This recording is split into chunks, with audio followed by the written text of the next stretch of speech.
Hey, it's Norm from Tested, and this week's podcast, I want to let you know, is sponsored by Squarespace. Squarespace, as I'm sure you guys know, it's a really easy way to create a beautiful website, a blog, or an online store for you and your ideas. Squarespace features an elegant interface, beautiful templates, and an incredible 24/7 customer support. Try Squarespace at squarespace.com and use the offer code at checkout to get 10% off. That code is TEST, like this is only a test. Thank you guys for supporting us, and on with the show. Hey, let's start the show. It's August 13th, 2015. I'm Norm. I'm joined by Jeremy and Sean. This is only a test, official podcast of tested.com.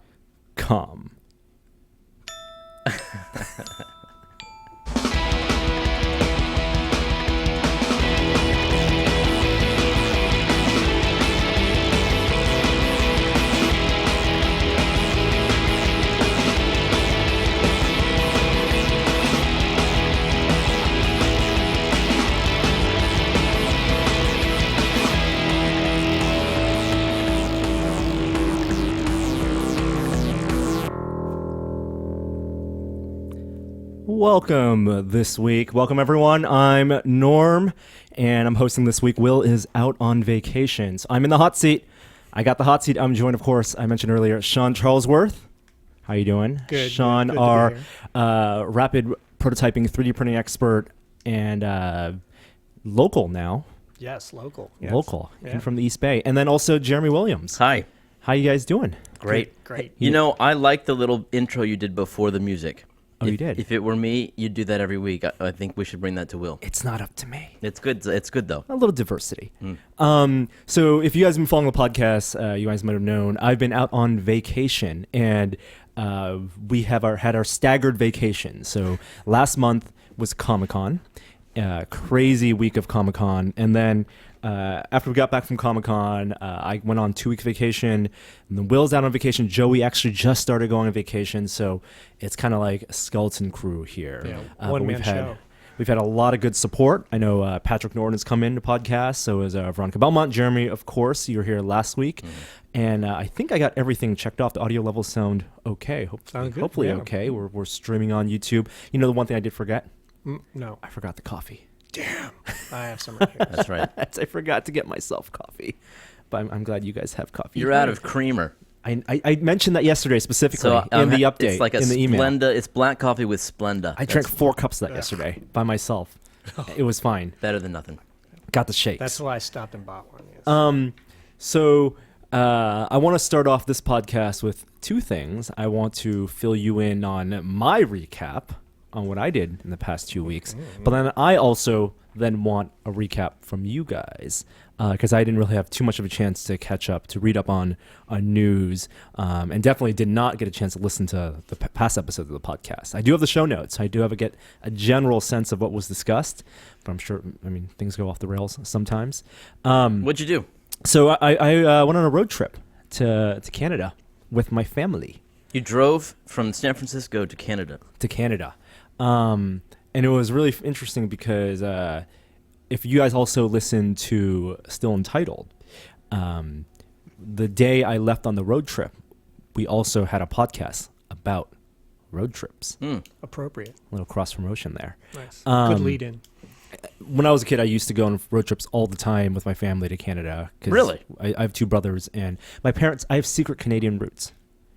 Secret Canadian I had no idea. roots. My parents went to school in Calgary and also met there. And so they have family and friends there. And so every year when I was little, in the winter, we would go visit their friends and go to Vancouver and go to Calgary. So these are familiar places you went to. Yes. Well, I haven't been in maybe 10 years. Okay. Maybe 12 years. But it was a lot of fun. Did 1-day drive. I love road trips. I love driving. And I listen to podcasts, and now I've started listening to audiobooks a lot. It's a great experience. And I drove the first day to Portland, which is about a 10-hour drive. It's not that bad, actually, 10 hours. I make the trip to LA and back pretty regularly, and that's only like 5.5 hours. Is that right? Yeah, it's not bad at all. Wow. I know all the stops along the way. Know when to turn off the AC for the big the farm with all the cows, Yeah. the ranch, the Harris Ranch. You ever driven down No. to L.A.? You only fly? I only fly to LA. I have children. Do you know what it's like to drive? It wouldn't be 5.5 hours with children, I can tell you that. Well, don't they have digital entertainment to keep them entertained? Well, I suppose that's true. Like for adults, we have podcasts. Yeah. For kids, they have their iPads. But and- why are you turning the AC off?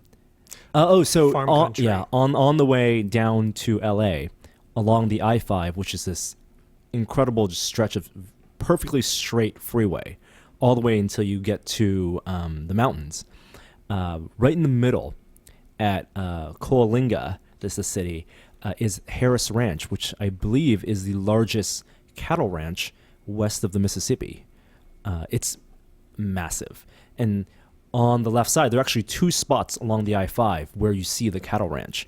It's tens of thousands of cows just huddled together, and you can visibly see the odor. You don't just smell it, you Stink see lines. it, Yeah. the fog Oh, come over. so shutting it Like, down is not for the environment. It's for your it's for benefit. you, yes. And it is, if you're a LA road tripper, you know exactly when. You know your car, you know the speeds, you know when to perfectly time the switch Yeah. to cycle the air so you don't get any of it. And if you can do that perfectly, then you are a Bay Area to LA road tripper. Wow. Yeah, It's like a badge of honor. Right? exactly. Yeah. Yes. So who was in the car with you on your road trip last week? So I went with my parents, Mm. who were in their 60s, and then also my girlfriend. So we all went. It was a family vacation. Like, was this in a minivan or? It was my what dad's kind of- SUV. So Okay, he has so it's so a you can- Land Cruiser. Yeah. It's not like Adam's Land Cruiser. It's one of the bastardized 90s versions, which are much bigger and plush and comfortable and not and automatic, not manual. So it's a big car, big SUV, Steering wheel on the left side. a steering wheel on the left side. Yep. Plush, good AC system, big, still massive wheels. It's a big car. Packed it in and drove up first to Portland, stopped by Seattle, then went to Vancouver. Stayed a couple days in Vancouver because my parents have friends there. Then went east and did one day to Calgary, and then from Calgary stayed mostly there and went to Banff. And then on the way back, didn't go the same way, but came back from Calgary to San Francisco in 2 days. One day from Calgary to Salt Lake City, which was 14 hours, and then from Salt Lake City to San Francisco, Mike. which was another 12 hours. Wow. Did you do all the driving? I did 90% of the driving. Who else drove? My dad drove. Okay. Yeah. Are you guys all still getting along? I was gonna. Yeah, I think so.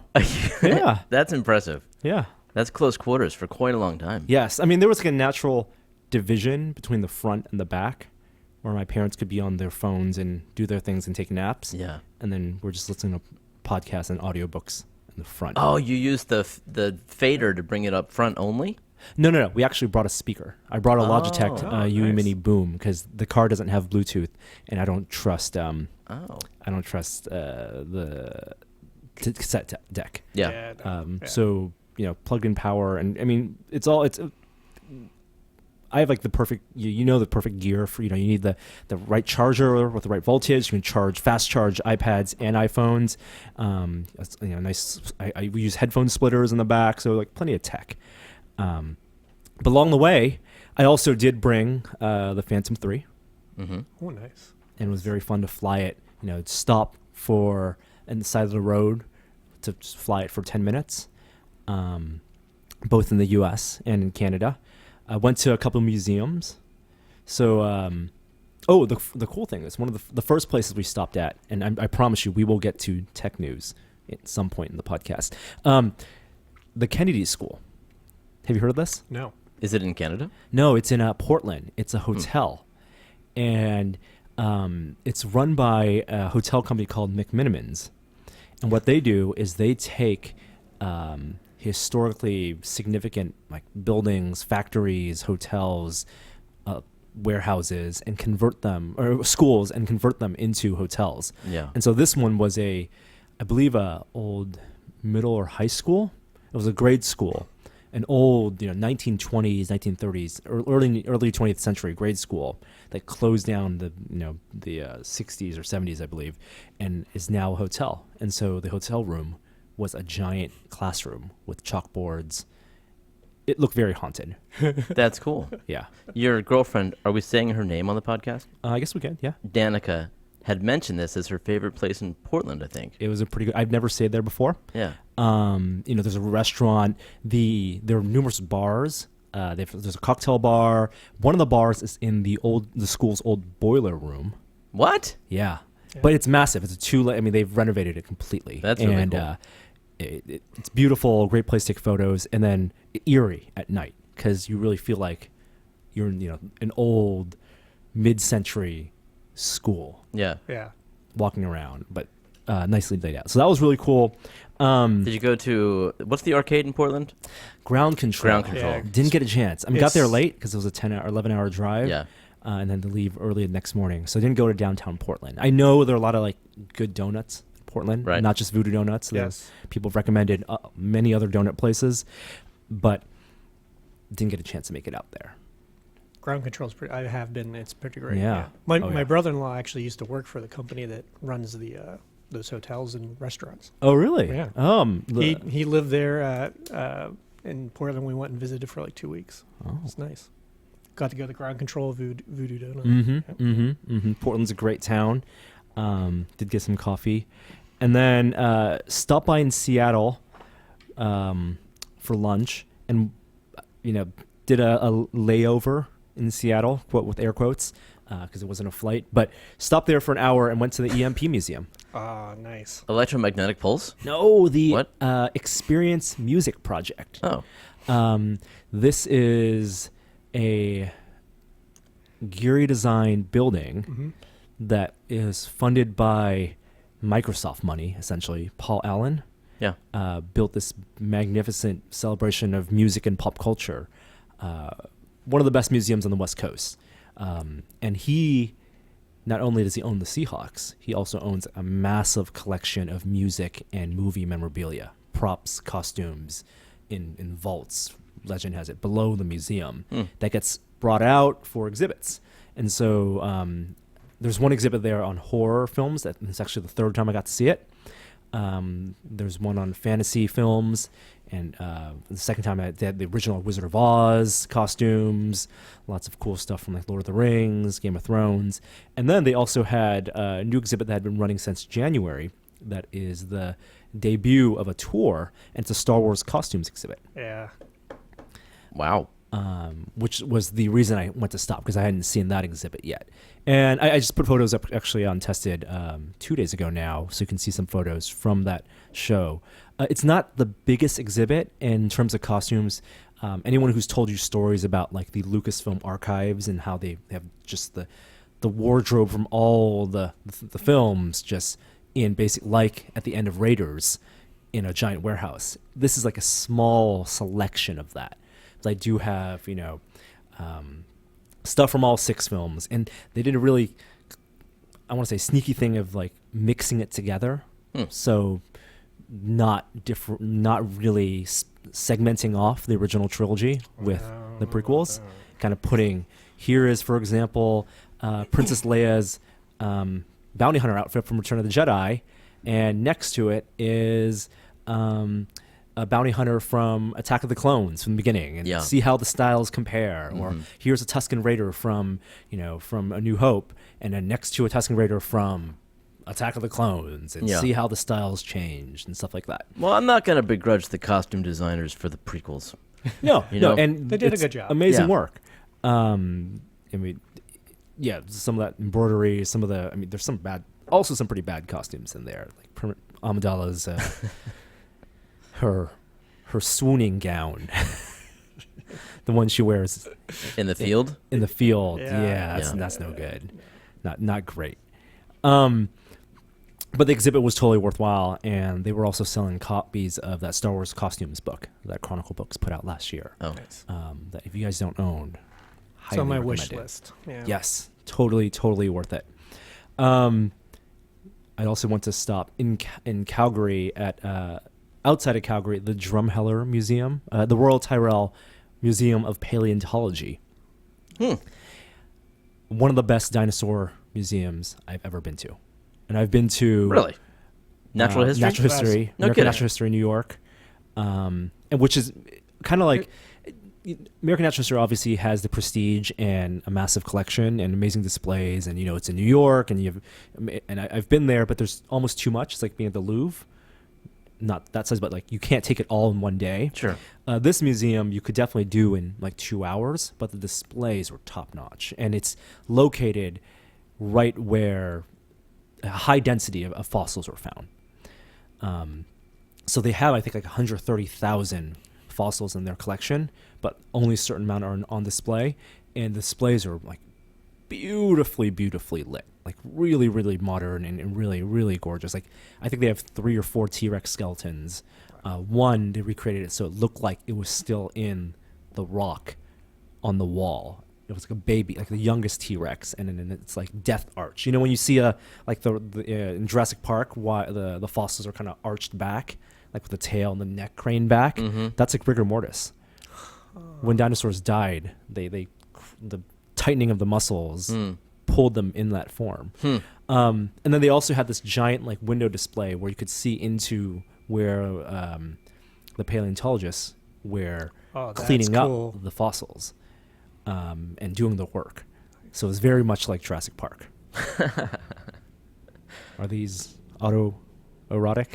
No animatronics at Jurassic Park. Spare no expense. Yeah, it was wonderful. So yeah, those I think were the big highlights. And then I did finish two audiobooks, one of which I do want to talk about at the end of the show. What's the other one? Other one I think it was talked about already. Okay. All right. The other one was Seven Eves, which was already podcasted. Oh yes, I'm about to start that one. It's really good. Yeah, I'm looking forward to it. But Ready Player One is the book I want to talk about. Oh, good. And I think this is the perfect venue Sure. to talk about that. Yes. So that was my past 2 weeks. Sounds great. It was great. Yeah, It was it was relaxing.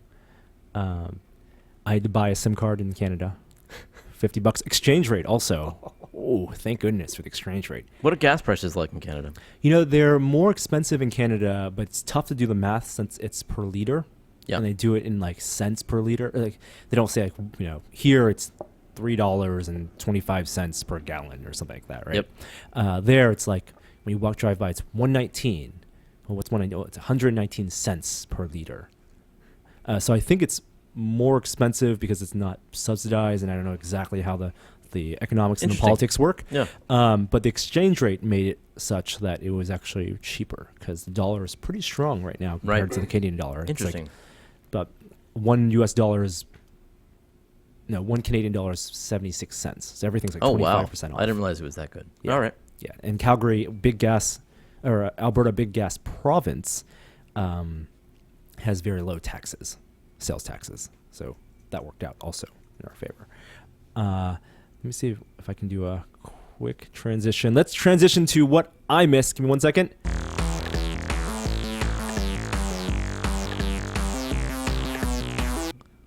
It's great. I just man. want to push a button. I don't know why you're not on that every week. This is great.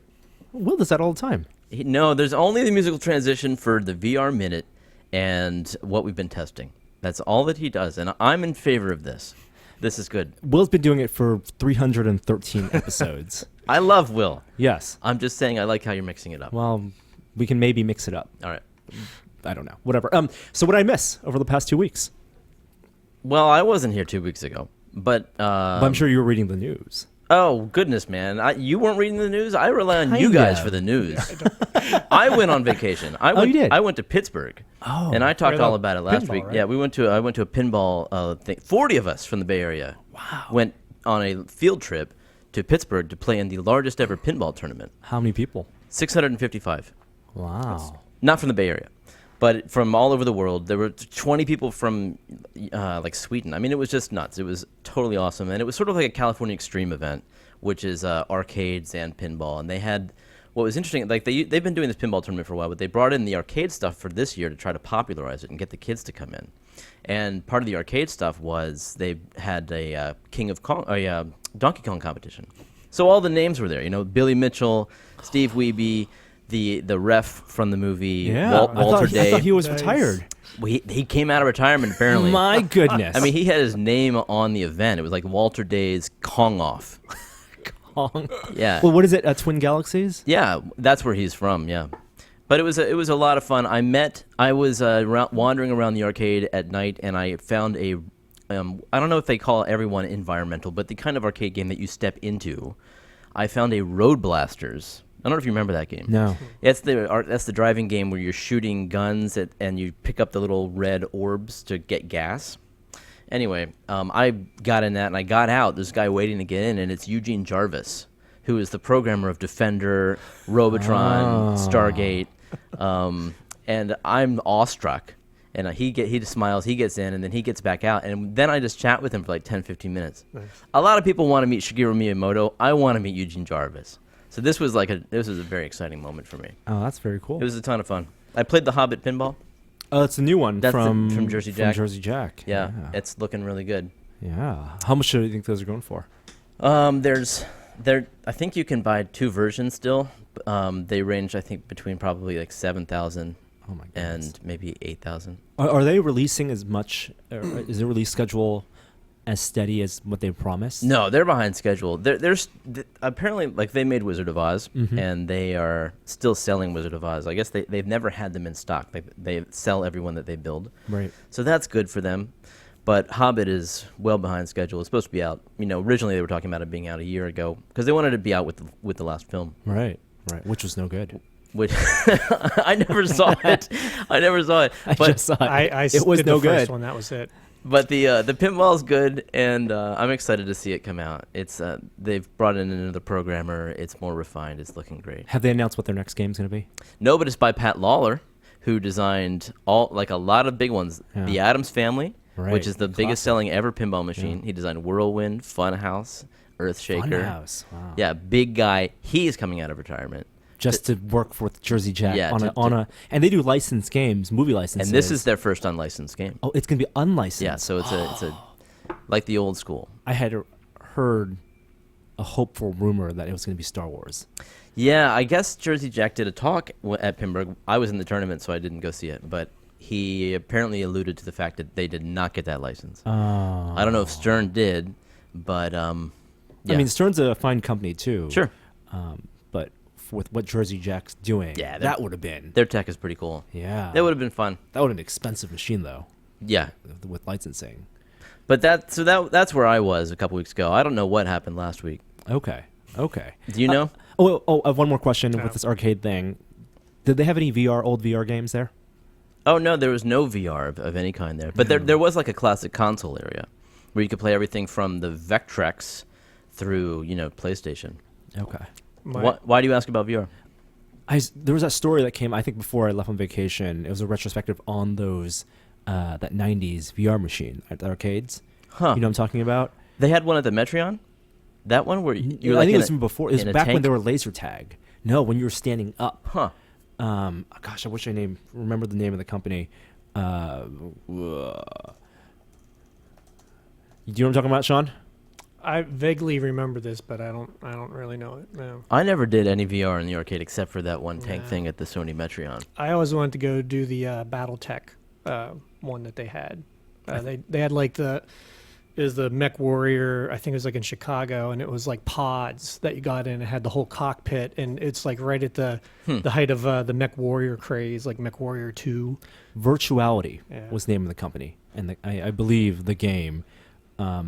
They did Grid Busters, Hero. It's every time you went to those laser tag places and big arcades, it was so expensive, like $5 That's why I never to did it. play. And there was this retrospective. I'm not going to even promise putting in the show notes because I don't even know where it was. Yeah.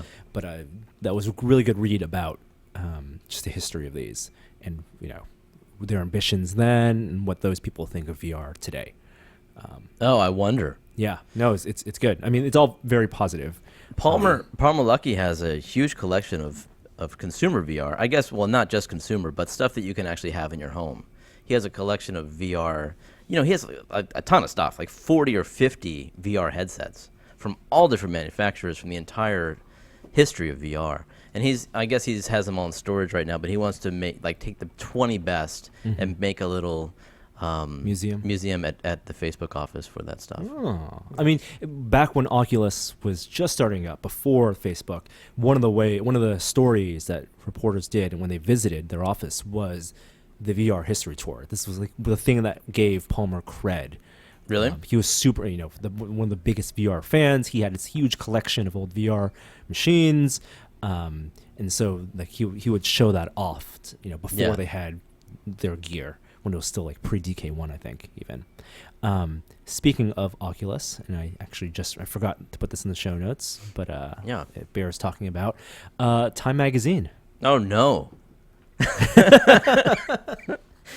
Yeah, so you did see that news. I did see that. You couldn't miss that. I could not miss that. Talk about going viral. Was that their intention? I don't know. And has anyone read the article? No. Is it? No, it must be online. It is. Yeah. It is. Fill me in. I haven't heard of this. So I don't know. Time, I believe, is weekly now. It shows you how much I know about Time Magazine. They're the ones that they do the fake fold on the top corner, right? Yes. Oh, what, on the cover? On the cover. Okay. Right? That's the thing I remember from the 90s.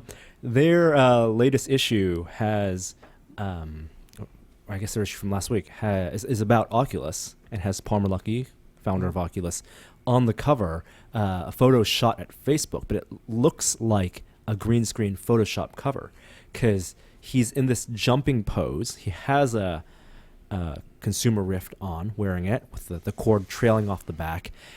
He's wearing a polo. He has no shoes on, which is surprising, because you would think he would have at least sandals on. Because that's his trademark. That's his trademark. He's that's his never hoodie. going to live that down. But I mean, I'm sure it's not flattering. There's nothing flattering about this photo. It's clearly a photo editor choice, because they took tons of photos. So, a little inside baseball. The magazine chooses, Yes. Speaking as an old magazine guy. Exactly. So, back, I don't know how Time works, but the idea is that when a company agrees for coverage on this type of story, for the publicity that newsstand can give you, they organize a photo shoot. Some art director or photographer will take the photos, but there is no like back and forth of like, Time doesn't go to Oculus or Facebook and say, hey, we're going to use this photo, we want your feedback. They go with the photo they have. That's terrible. Or maybe there's a little back and forth, but I can't imagine that Facebook saw this beforehand. Right. That's right. Yeah. Definitely didn't get to read this story beforehand. It was all, in the spirits of educating and promoting the current age of virtual reality. But that, you got to imagine the art director who chose that cover chose it because it looks so eye-catchingly awkward. I guess so. It's easily croppable, which was convenient because this thing went viral in an interesting way. Yes. There were more Photoshops of this cover within 24 hours of it going online than, I've ever seen. There were YouTube mashups of all these Photoshops. It was impressive. And to Oculus's credit, they didn't try to stop it. There was no Streisand effect of No, they let it was on time mostly. They embraced it, and it is great exposure. It is, but that's where the discussion gets interesting. Of like, if you are a mainstream, maybe you have an iPad, maybe you play console games, but you hear about VR, you hear about the big Facebook acquisition. Yeah. You have, and maybe you're not in tune with Silicon Valley, but you definitely get a sense of Silicon Valley culture, maybe from the show Silicon Valley or something. Okay. This feeds into a perception of awkward nerds with too much money doing crazy things that are absurd, Right. that have no and don't touch on, and maybe the story does. I haven't read the story yet, but it's not exactly the face of VR that we would want. The image? The image. No, right, but the headline is great. The surprising joy of VR. It's almost like it acknowledges that it looks silly because anybody wears these headsets looks ridiculous. And so it is a bit surprising, plus given the history of VR and, from Lawnmower Man on, the negative connotation that it evokes for most people. And then underneath and why it's about to change the world. Which is a great, it's a compelling tagline. Yeah. You if you have no interest, you want to read the story. And it's almost like the cover story, it presents like the silliness of it, and then it says, but bear with us, because this is actually amazing. Right. So maybe it could have been intentional. That's my point.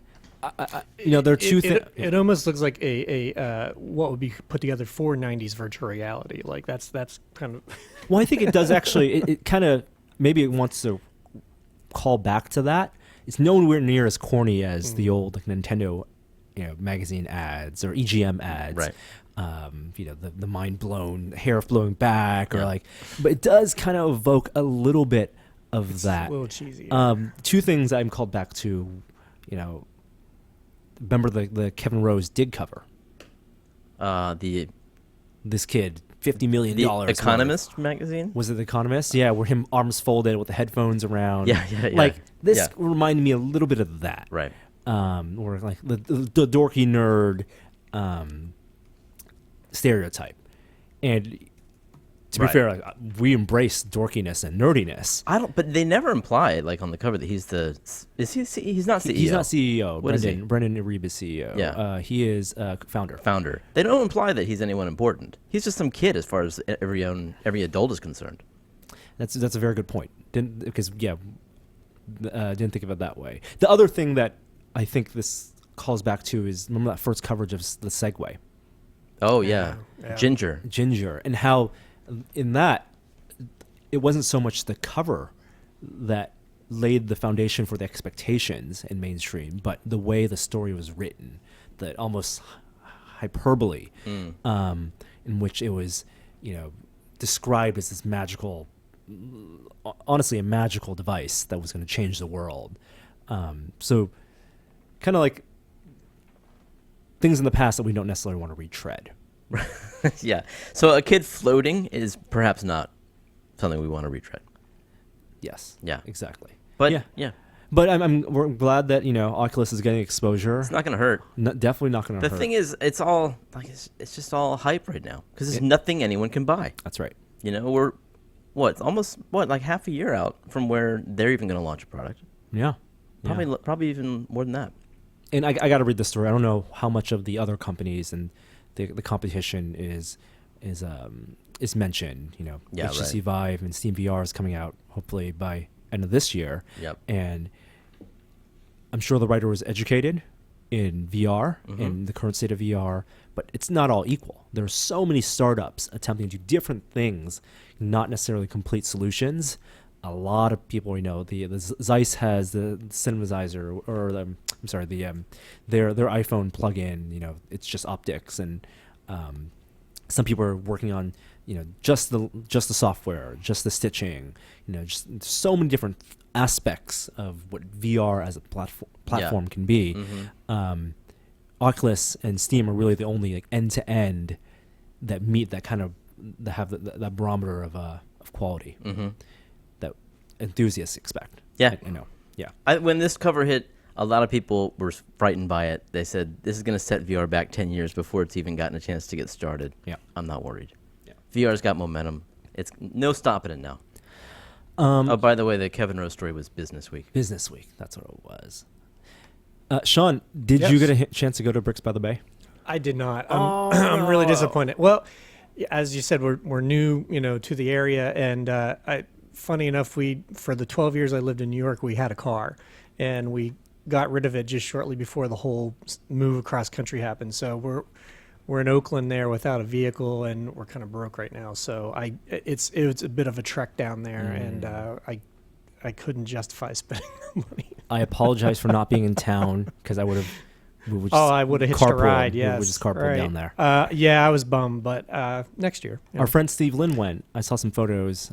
Bricks by the Bay is our local Bay Area Lego convention, And as we've chatted with like Carl Merriam on Lego with Friends and other Lego enthusiasts, Sean, you are also a big I am. Lego enthusiast, Very much. maybe a future Lego with Friends participant guest. I would love to, yes. Yes, plans are in the works. Yes. It's a great place to all ages kind of celebrate Lego from small to big. See some impressive sculptures, some lot of custom things, dioramas. Do they do? Now, I have been to other Lego conventions. One of my favorites was always when, like, particularly the Classic Space or the Train guys would do the modular system where everybody brings in a piece and it all connects together into one giant thing. Do they do that down there? I think there is like one city street diorama. It's not like the massive one. Maker Faire also has a really big one, and kind of reminiscent of the model train like basements. Classic Space was particularly good because they have specifications up on the website where you have to make little corridors and connecting walkways, and if you put them at just the right height, they all snap together, and so it's like a giant space base. It's amazing. There was a space base last year when I went, which had the ship from the Lego movie, kind of as the centerpiece, the one we built when Veronica was here with Lego Friends. But based on photos I saw, a lot of stuff from last year came back. But I always want to see the big new showpieces. Like, what are the things that people are unveiling? The big dioramas and the big sculptures. So I'm bummed I didn't get to make it this year. Next year, Norm. We'll be there. Or maybe a BrickCon. Seattle has a massive Lego convention. Are the non-sanctioned kits available at Bricks by the Bay? Yes. Those are cool. They're very expensive, though. Yeah. A lot of, like, tanks and military vehicles. You can get APCs, World War II vehicles. They're beautiful. But sourcing parts is difficult if you're a small distributor, and those kits do tend to cost much more than your 10 cents a brick. Yeah, they do a lot of like custom minifigs and stuff for exactly. those. And, yeah, you can also get the custom printing. Their companies do the decals on if you want a special tile. It's the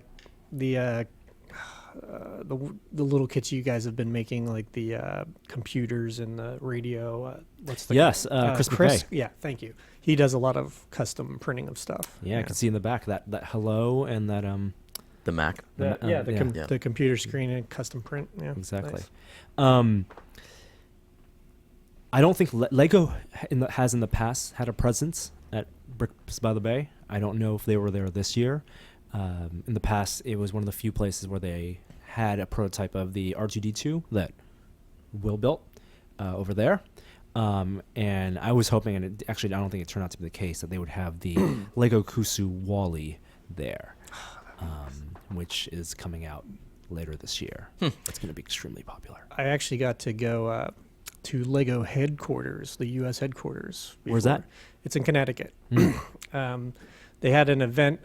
They were doing a installation for a children's hospital. It was like a big rainforest scene. Like they were covering the walls with Lego rainforest, and it was supposed to be populated by giant bugs. And they they realized that they got with their scheduling and everything and such massive amount of work, they got in a little over their heads, I guess. And so they invited local user like clubs to go and help them build giant bugs.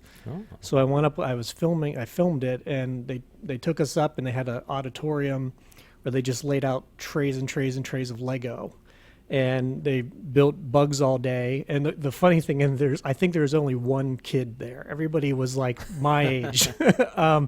But as a thank you for doing this, they took everybody over to the company store. They actually have it looks just like a regular toy store on the campus there, except it's just filled with every Lego known to man.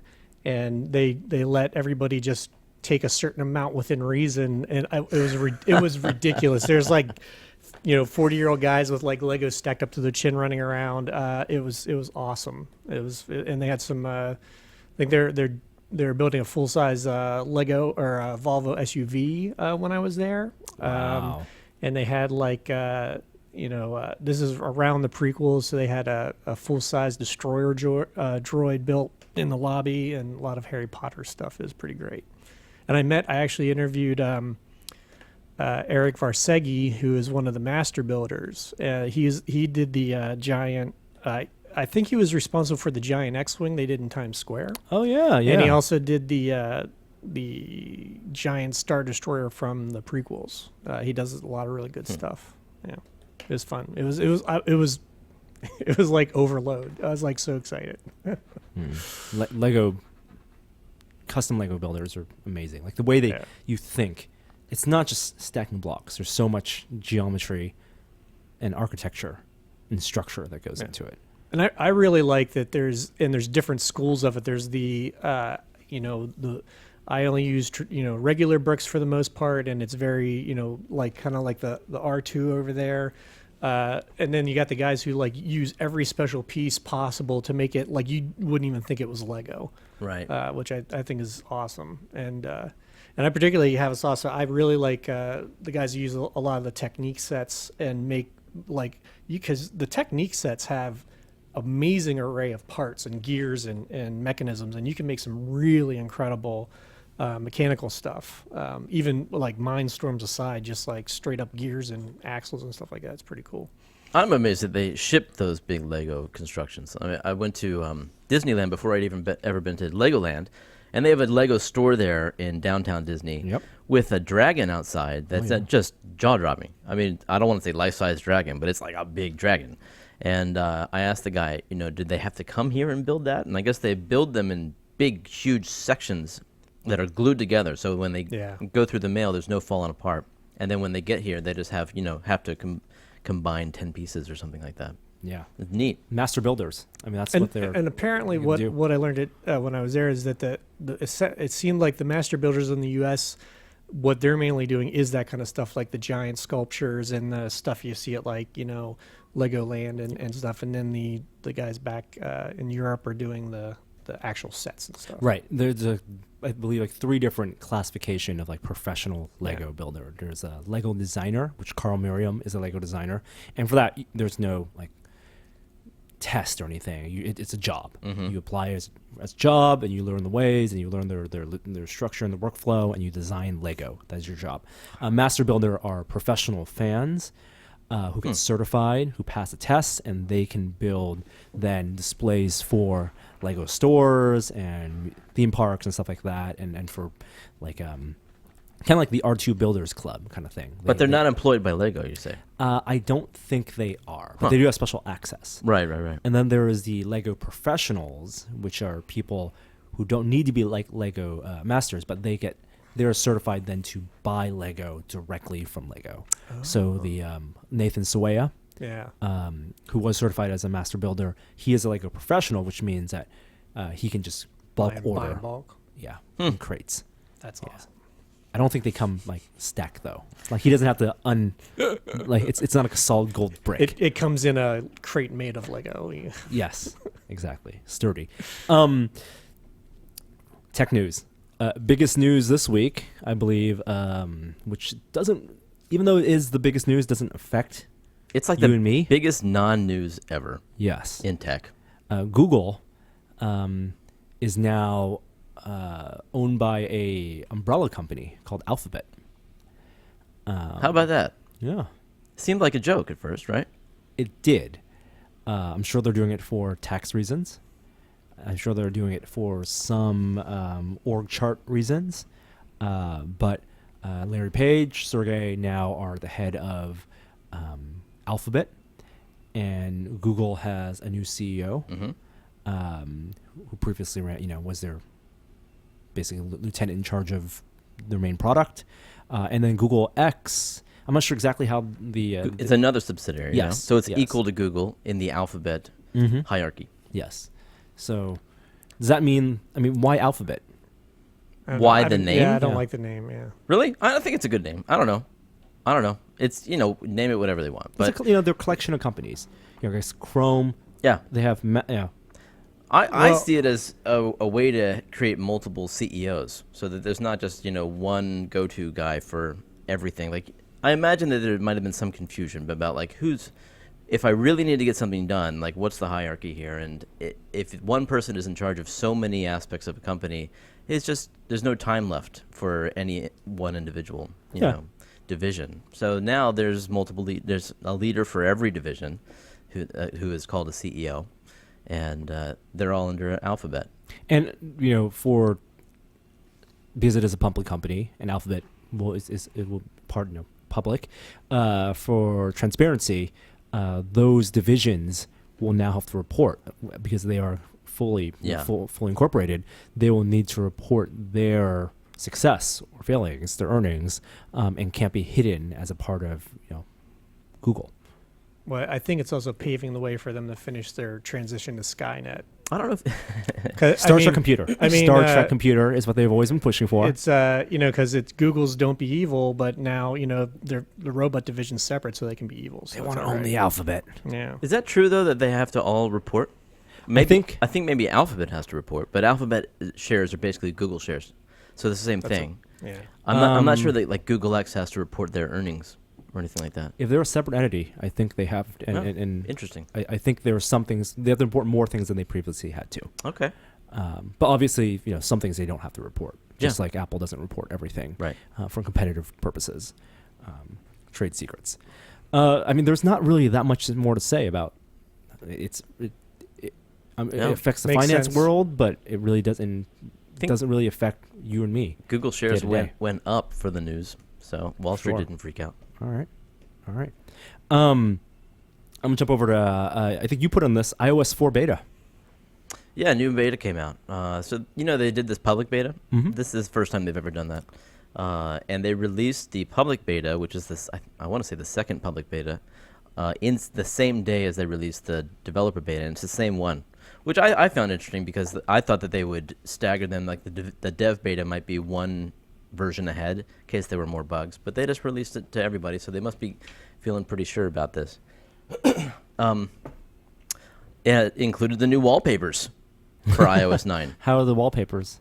They're kind of trippy. They have feathers and paint splotches, things that are very detailed at microscopic range. So, it's supposed to show off the Retina displays, I think. And I guess this week, AT&T Wi-Fi calling is opening up to certain beta users. Do you know anything about this? Because I don't. But it sounds to me like you can make phone calls over Wi-Fi. Yes. What do you think? Well, I don't use an iPhone.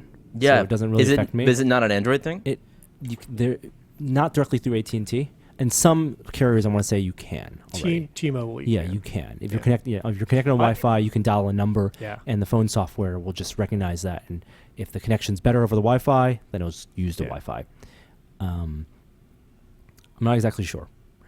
They're also 9to5Mac says that the new OS 10 beta suggests that iPad Mini 4 will be faster and support split-screen apps. That's no surprise, right? Because it's the last iPad came out a year ago, so and it supports that stuff. Split screen was a feature unveiled in iOS 9, right? Which isn't out yet. It's still in beta, but it's only available on the new iPad, the full size iPad. What are they calling it? The Air, iPad Air 2. And presumably it's because it has the faster processor, but I also think that's because they want to differentiate the product line a little bit. I think BuzzFeed pegged the next iPhone announcement as September 9th, according to their sources. So it's same date as last year, but in the same different day, I believe. And if Apple does everything according to how it's done in the past years, the new iPhones will also be released then 2 weeks later. But there are also rumors that in the same iPhone announcement, we might also get the fall iPad announcements as well. Right. And the thing that people have been talking about is another product in the product line. So you have currently iPad Mini, which the next iPad Mini, the last iPad Mini was a big disappointment, right? Because it was $100 more for Touch ID. Yeah, nothing else. Nothing else. Same form factor.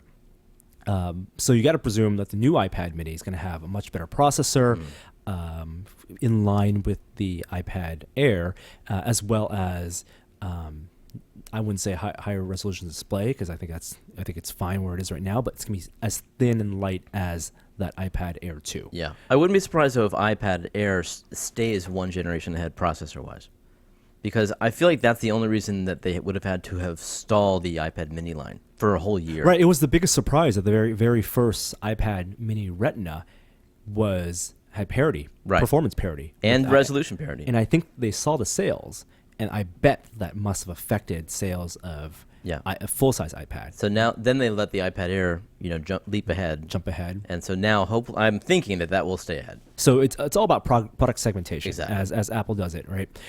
Where even on the smaller size, they can sell thin and light as a premium, just like with the 12-inch MacBook, and charge more for that. And I don't think they want to get in that situation again where the iPad Mini Retina was just so decidedly better than the full-size iPad. It was lighter, had the same resolution screen, same processor. And the only thing you lose is actual physical screen space because it's a smaller display, 7.9 as opposed to 9.7. But the rumors are that there's going to be a bigger iPad. The iPad Pro? iPad Pro, 12 point something inch iPad. And the more I think about it, I think it makes sense. You think so?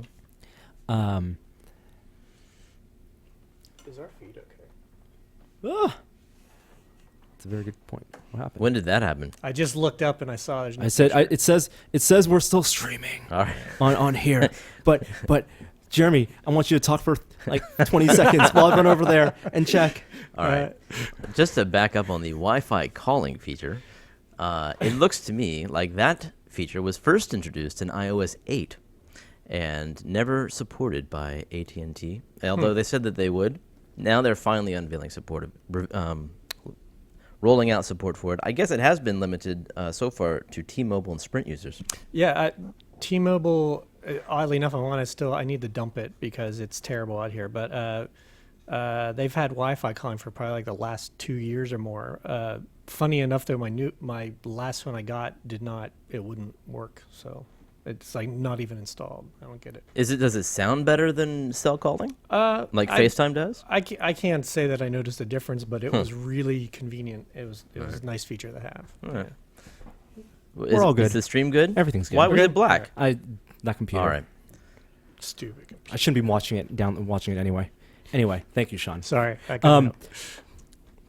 Thanks for clarifying that point about AT&T Wi-Fi calling. I'm sure your audience was just on the edge of their seat waiting for their that seat. Wi-Fi calling news. All right. So I think it makes a lot of sense, a bigger iPad for the people who have iPads. I think we're increasingly moving further away from a world where... But it's only 2 inches. It's not much. With that aspect ratio, Makes 2.5 a inches, difference. I think, just like the difference between iPad Mini and Air is... I can't do the math right now, 7.9, but less than 2 inches. When you were talking about... Okay. Yeah, I think it matters. Okay. Especially with split screen. I know my parents would jump on this because for people who their iPad is their primary computer and use it at home, and it's not something they necessarily take with them everywhere because they use their main computer at home, the bigger, tablet is very compelling for looking at pictures, for browsing the web. Bigger is better. And with the iPhone 6 and 6 Plus, or 6 Plus especially, being already that big, I think Apple's ideal users will pick like one tablet and one phone, and in Apple's eyes, maybe the watch as well. Right? So watch it at a glance. Phone is the thing you keep in your bag, and you also have one at home, a tablet at home. Yeah. If you think about like the Mead notebooks, it's pretty much those are the sizes, right? The old paper line notebooks, the old reporter's notebook is like the size of your iPad or your iPhone or your phone. Your 2-line notebook, the spiral bound on top notebook, that's your iPad Mini, and then your big size notebook is your full size, bigger than 9.7 inch. Okay. What are your thoughts on the next phone? Do you think that the what are they calling the touch thing again? What's the pressure sensitivity? Force touch. Force touch. Thank you. Is that going to be the major new feature of the new iPhone? Because that does not seem like quite enough to me to persuade people to upgrade. I think, and what from a technology standpoint, I think it's easy for Apple to implement that and make it, quote unquote, and just like Siri, it's all about utility. And so whether it's enough depends on whether they've been working with developers to figure out what this To make can it do, cool. to make Yeah. to do something with it. So going from, and I have used like iPhones, obviously in the past year, and using my parents' phones and other people's phones. The thing I miss the most, and one of the reasons I can't go back to an iPhone, is the back button. Every time I use an iPhone, Well, the new iOS has a back button now. what's the back button? They replace whenever in iOS 9, if you ever go anywhere in the phone, it replaces the Wi-Fi signal in the upper left-hand corner with a back button to whatever you just came from. How does that? So you tap the top left-hand corner, Exactly. and it goes back. Yep. Really? Really. Huh? How have you liked that? I use it all the time. Yeah, I like it. It is very Android. I think back, and people have complained both on the Android side and on the Windows Phone side of the inconsistencies of the back button. But for anyone just adopting it, there are definitely inconsistencies. Whether if you click a link in a Twitter feed and it opens a web browser and you click back, does it go back in the web browser to the previous page the web browser's on, or Right. back to the Twitter feed? Right. Well, this actually says back to Twitter or whatever. So And so that, I think, solves some of that problem. And I'm sure the Apple pundits will say there's your clever solution because it's on screen. It's a digital button. It can be dynamic. yeah. But the concept of going back and the linear way you think of interacting with media and your device totally makes sense. If anything, I wish there was a forward button too. Right. And on the web browser, holding shift, force press, I guess, whatever, shift and holding back down is forward. So I mean, I think that's the way our brains work, and it's one of the reasons that I like Android also. Yeah. I asked about the Force Touch because I don't know if you noticed. You guys don't watch stocks at all, but the Apple stock kind of tanked recently. Oh yeah. It got downgraded yesterday, and hasn't been doing well for a couple weeks now. But it got downgraded, and it went.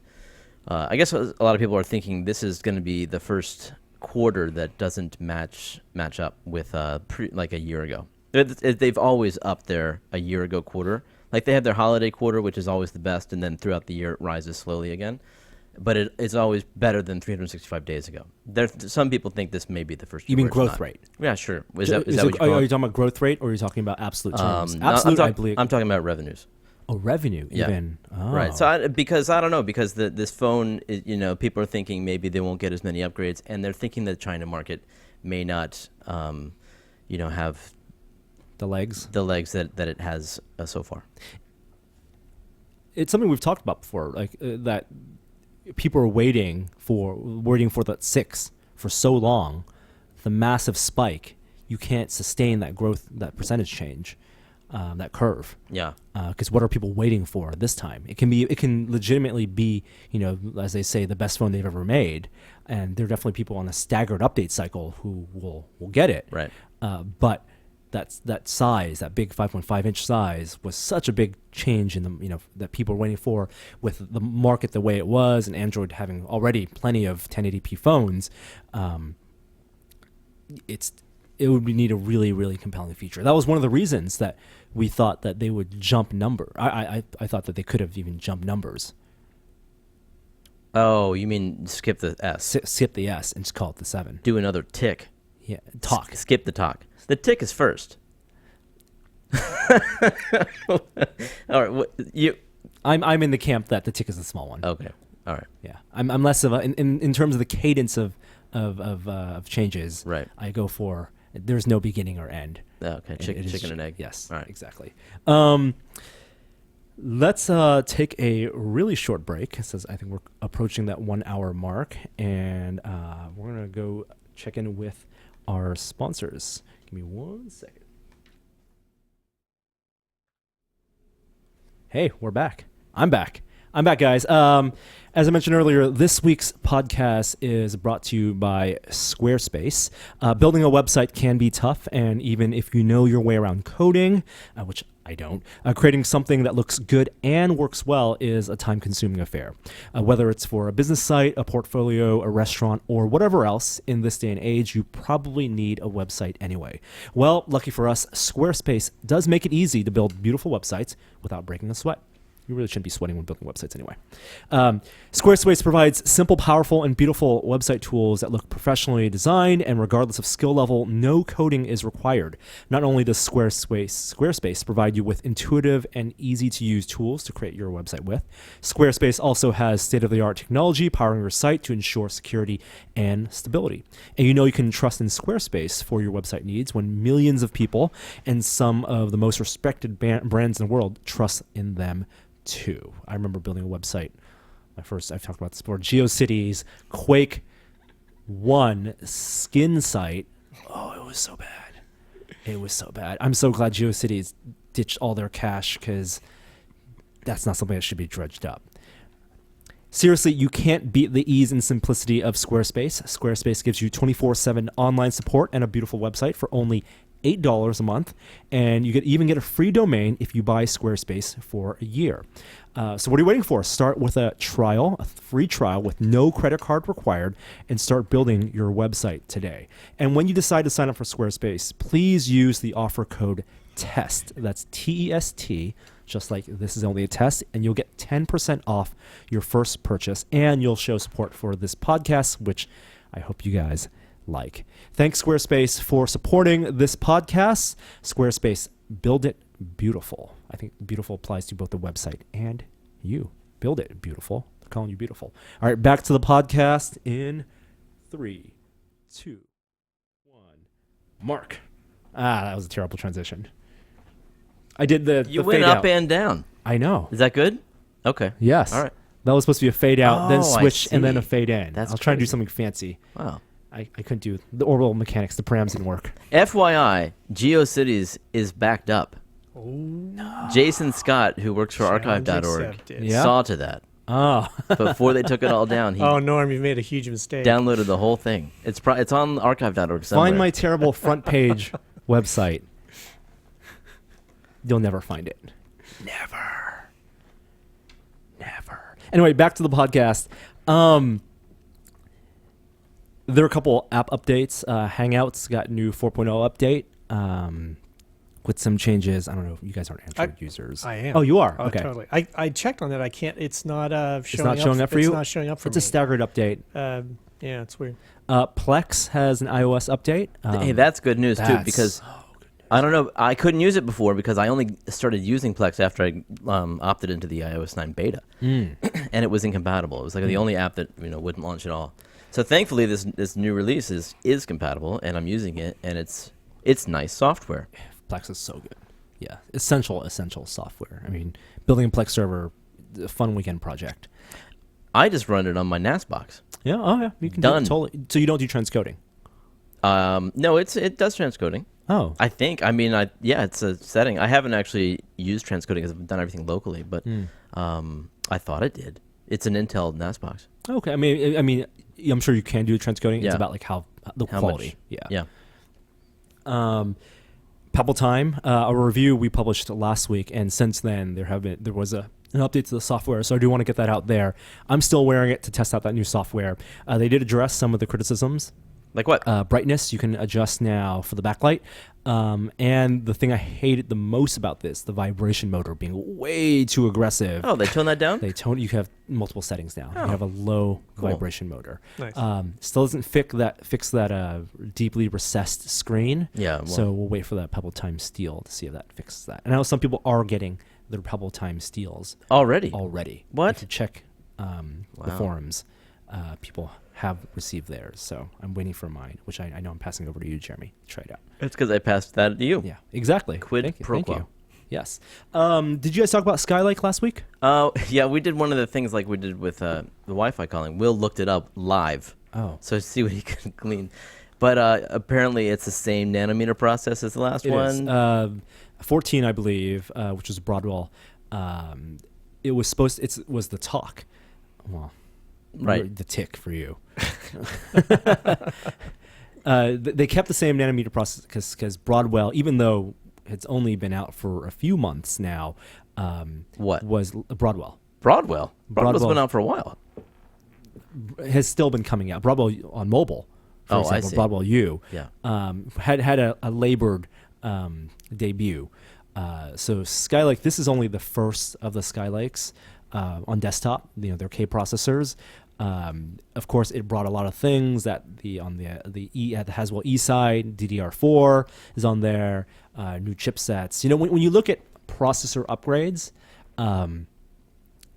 it's almost like predictable. You look at several things. You look for process reduction, which changes efficiency, and that matters most, I think, for mobile, and it also affects how much you can boost out of it, and the die size and everything, transistors packed in there. But you also, on the platform side, the chipset side, you look for what new features are they bringing in? Are they expanding more PCIe lanes? On Intel's chipsets, are they natively building in better Thunderbolt, more USB built in? And all that does is when motherboard makers and people who take the chipsets, they build motherboards, they don't have to use third-party stuff. Right. So it'll be native, like DDR4 is native, like USB 3 has been native for a long time now, but like other things like M.2 support, native for PCIe storage. You look for more lanes on PCIe Express, 3.0. So that gets you more bandwidth for graphics, right?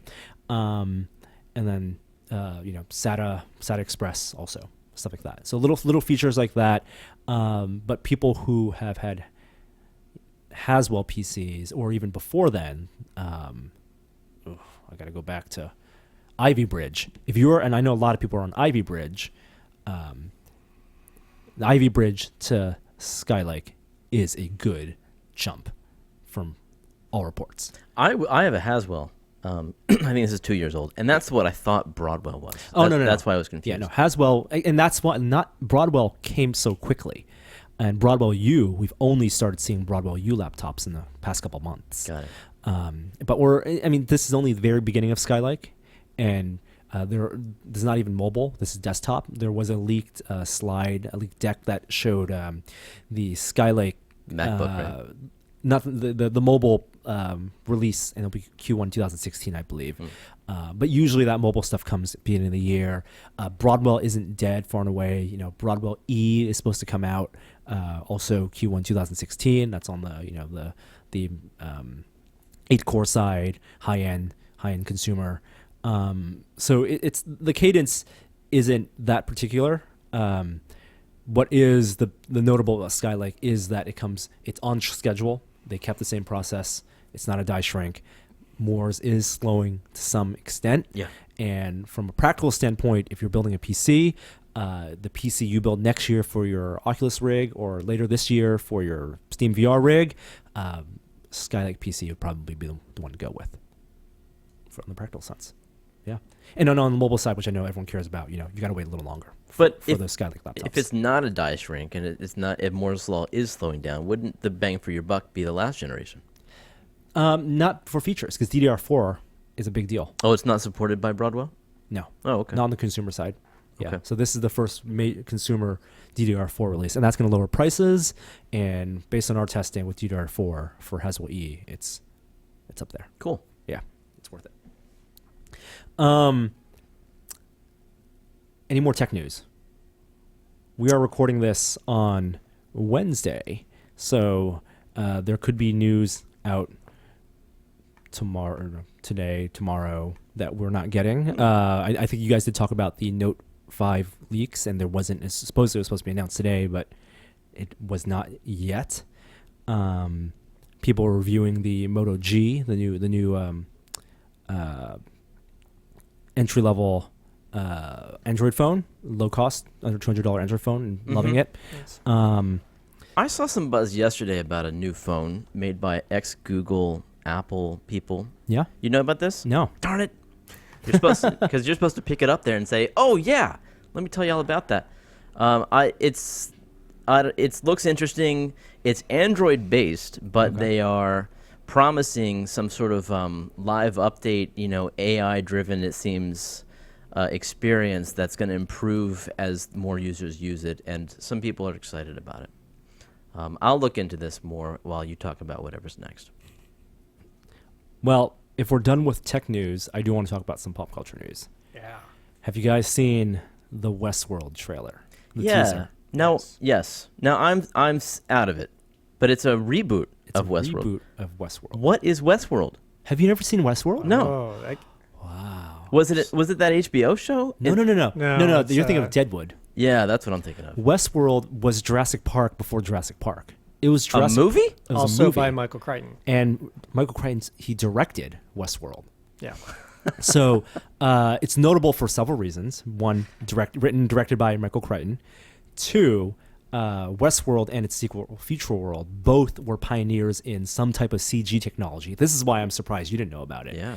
Westworld, I believe, had the first computer modified effect on screen, which was a pixelization of the gunslinger, his vision, the computer vision. Yeah. So Uh-huh. the Can you give me a year here? 1973. 73. 73. Whoa. Yeah, like I pulled that out of the hat. Yeah. Yeah. The premise is in a amusement park in the future, a pleasure park, as it were. Instead of virtual reality, patrons pay to visit a park where they get to live out their fantasies, like sex fantasies, westerns being like the big adventures, and it's inside a big like Disneyland type area, but in Yeah. these zones. So you kind of like live out the script, you're going to go to the showdown and kill the robot gunslinger, and it's populated by robots. Yeah. So all the NPCs. Oh, this sounds familiar. I never saw this, It's great. but I have So heard good. about this. Things do go awry. The robots rebel. But most of the movie takes place in Westworld, in the Western world. Is that the idea? It traverses between the worlds. Oh, okay. But I believe it's like the main guy you're following went there to do Yes. the western thing, and the Yul Brenner's the bad guy, and he's a gunslinger. He's the original Terminator, Yeah. actually. Yes. Where he hunts them through the different worlds, and his face comes off, and it's awesome. But it does have the first computer effect in a movie, Wow. which is a pixelization of the camera angle showing his perspective Yeah. of the world. Kind of that precursor to the Terminator on the screen, the red vision. Future World had one of the first, I think, human images, because I believe Star Trek Wrath of Khan had the first CG, which was Yes. the terraforming That was early Pixar. of the That Genesis was planet. when they were still at Lucas. Yes. And Future World, which I can't peg the year for that's release, had the human model recreated, like scanning of the hand and Oh, a yeah, head. yeah. And I want to say it was a famous actor, Michael Douglas, not Michael Douglas. One famous actor who was like on a computer screen. The idea of him being digitized. Peter Fonda. Peter Fonda. That's exactly who it is. Yes, Peter Fonda. Was this before The Abyss? Yes. We're still talking about It's 70s. 76. Wow. 76. That's 76 awesome. is Future Yeah. World. Yeah. But the premise is just sci-fi fodder, right? Humans living out their fantasies among robots, and then things going awry. You can see it's the techno version of Jurassic Park, the cyberpunk, right? So it's being rebooted by HBO, produced by J.J. Abrams and Bad Robot, shepherded and written by Jonathan Nolan, Yeah. who's Chris Nolan's brother. Jonathan Nolan was co-writer on many projects, wrote Memento, co-writer on Dark Knight, all that stuff. And stars Anthony Hopkins, Yeah. Oh, nice. Jeffrey Wright, who is you might know from the Bond films. Stars James Marsden as, I think, the tourist, and as the gunslinger, Ed Harris, Yeah. as the I'm Yul Brenner, super excited about that. which is perfect. I love that guy. He can play such a good guy, and he plays a great bad guy. So he can. It's gonna be great. So you got to watch this teaser. It's coming out next year. I think it's. I don't know if it's going to be like a True Detective style anthology, like short 10-episode series, or they're actually committing to long term. Will be tough given the actors involved. But also the show is mostly going to be told from the perspective of the robots.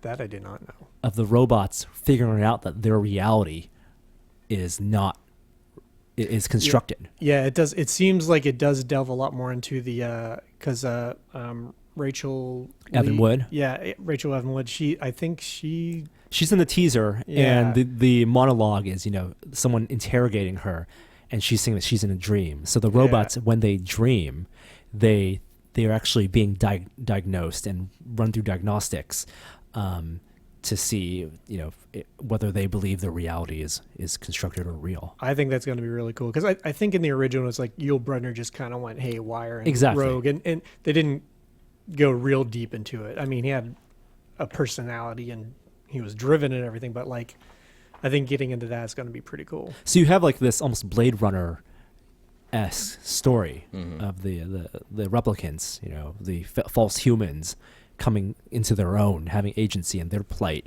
and then also this like the trend of Ex Machina. Have you seen the movie? Have you seen it? Yes, It's got great reviews. I have not seen it. it's worth watching. It's like an episode of Black Mirror, which I hope Yeah. you've seen. You told me to see it. You got to watch Black Mirror first, the whole series, and then watch Ex Machina, which is it feels like a part of that world. So excited for Westworld. Ready Player One. Are we ready to talk about Ready Player One? I'm ready to give Jeremy another one of these. Hold on.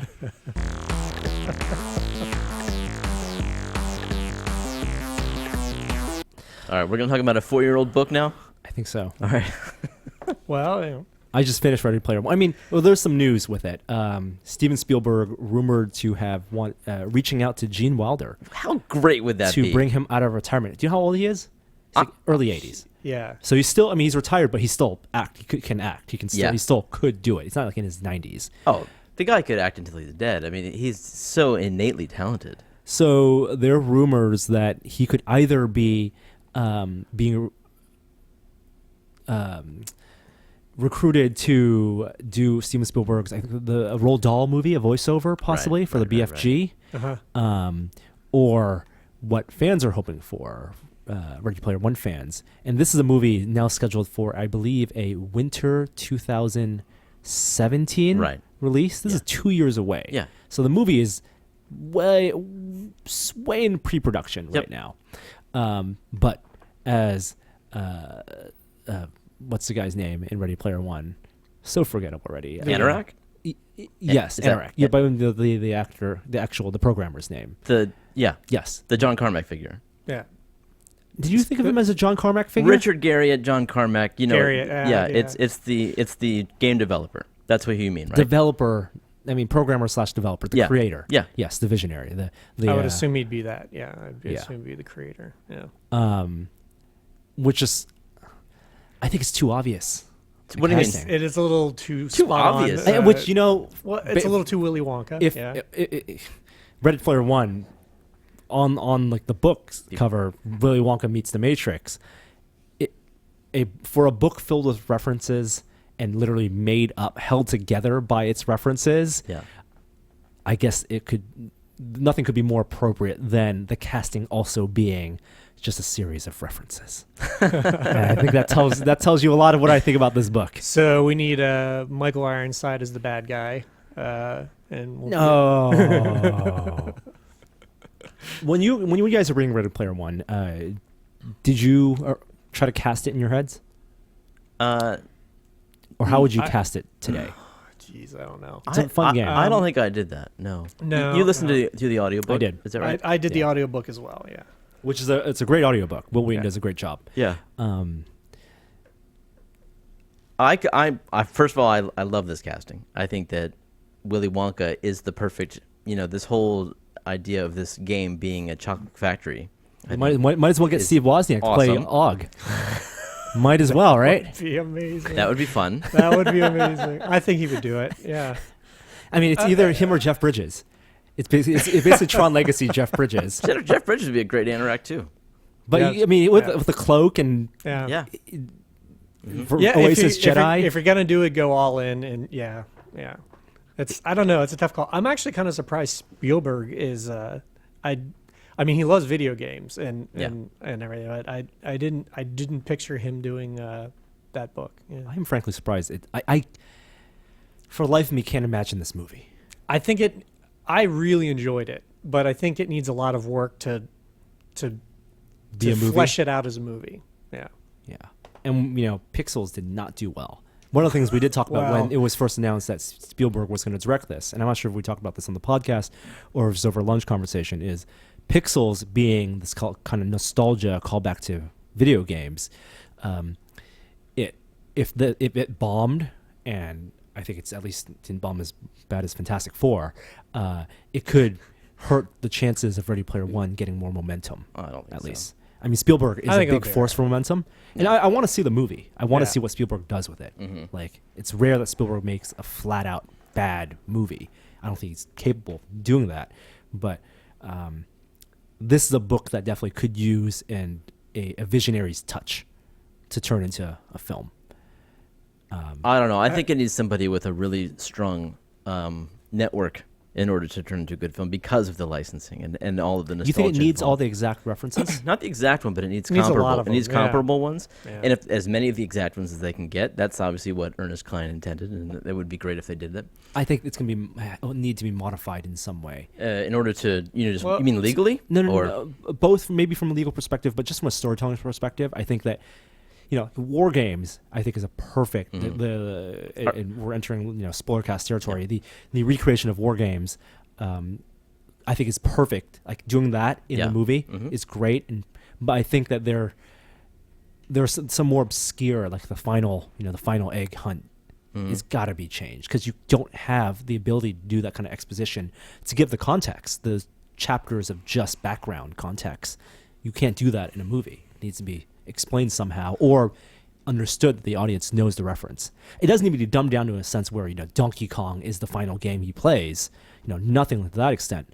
But the groundwork needs to be laid in, and it can't be done in the way a book can be told and written, where you can have just the establishing chapter before telling you the context. I don't know. I think that those details add a certain legitimacy and credence to the people who actually remember that nostalgia. It's sort of like when in war games, like that was the first and for a long time one of the only movies that had any sense of realism in how, like, what was his name, Lightman, would connect to his school computer and how he hacked into and changed his grades. Like that gave it credence because people who understood computers knew that you could actually do it that way. But like the modem actually worked that way. Right. But it has to be done in a way that's at least accessible to the viewer, the mainstream viewer. But what I'm saying is I think that those details, people who don't care about computers so much, they could take or leave them. But the people who do care, that gets them along for the ride. What then has to seal the deal for everybody is strong characters and story and a good casting and a good script. Yeah. So you're right. They're like every book, they're going to have to condense it. They're going to have to chop out some parts of the adventure, but it's up to them to come up with something that works. I just kept on imagining Vince Vaughn as Sorrento. Vince That'll Vaughn? work. Sure. Yeah. That was in my head. Really? Yeah. Yeah. Just the kind of the arrogance Yeah. that he has, that he can bring into it. I think it's going to be interesting to see where Oculus is and VR is Very good point. in the pop culture in 2017. At the end of 2000, we're talking about almost 2 years after the release of Oculus. Right, so it'll be out on PlayStation. People will have it on PC. It will have whatever momentum it is destined to have by then, and hopefully we'll have some interesting titles that have taken off, and there's going to be an interesting. That's a really good point, because the book is 4 years old, and 4 years ago, for what Ernie Cline, the technology he researched and put into the book, a lot of it, is hold your suspension of disbelief. Yeah. Talking about, addressing things like latency, distance to servers, things that, gamers get. Even things like retinal eye projection, so you're Right. not looking at LCD screens plastered to your face. These are real technologies that are happening now 4 years later that are being intended for HMDs and VR displays. But 2 years from now, all of that can change. Not to mention all the haptic rigs that he invents. Yes. And the various tiers, like the free tier and the uber expensive tier. So the writers of this film, and I think they have announced the writers. I think Zach Penn is on Zach it. Penn. Did he do an X-Men or something like that? He did. He did also- The Last he did- Stand, but he also did The Avengers. And so- he's also the big arcade guy. He did the documentary Oh, that's right. The King of Kong. no. Atari. Game Atari. Over. Yeah. Oh, he did that. He did that. How about that? He's the narrator. Huh. He's the guy who makes it all about himself. A Oh, little bit. okay. All right. Yeah. Well, whatever. He likes arcades. So I mean, he gives it a little bit of cred, but in terms of a technologist's point of view, and Spielberg is famous for Minority Report Yeah. being a perfect example of reaching out to technologists and futurists.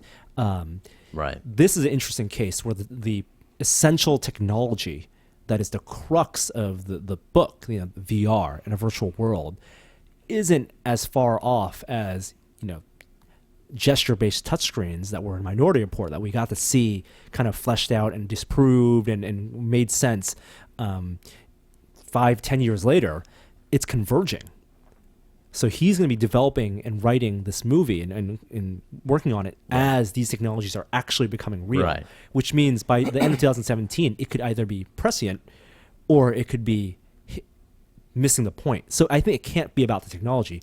It, like you said, has to be about the characters in the story. Right. I think it's going to be really. It's a tough one because I think there's a lot of. I really loved it, but I feel like there's a lot of character development that has to happen that didn't happen a lot in the book. And I think the other part is just making the virtual world like what's that going to be? I think That's the fun part. There's parts of the book that happen in the real world, and there's parts of the book that happen in the virtual space. But I would say most of the book is in the virtual space. Yeah. And it would be interesting if that was a CG-enhanced movie and the real world wasn't. They could do some really interesting visual things that way.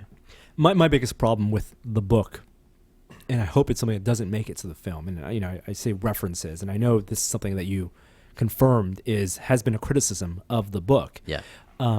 If you look at films, let's just talk about films. If you look at video game films like Pixels and Wreck-It Ralph, both those have references, but I think one of the reasons that Wreck-It Ralph is so stronger is that the video game references are the tapestry that make up the texture of the story, that give the foundation for archetypes, as opposed to a direct reference to Call of Duty, in which there are direct references to specific games, but those are Easter eggs. Mm-hmm.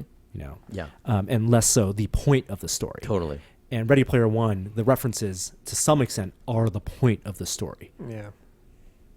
It can be tough. Yeah, I mean, but it is.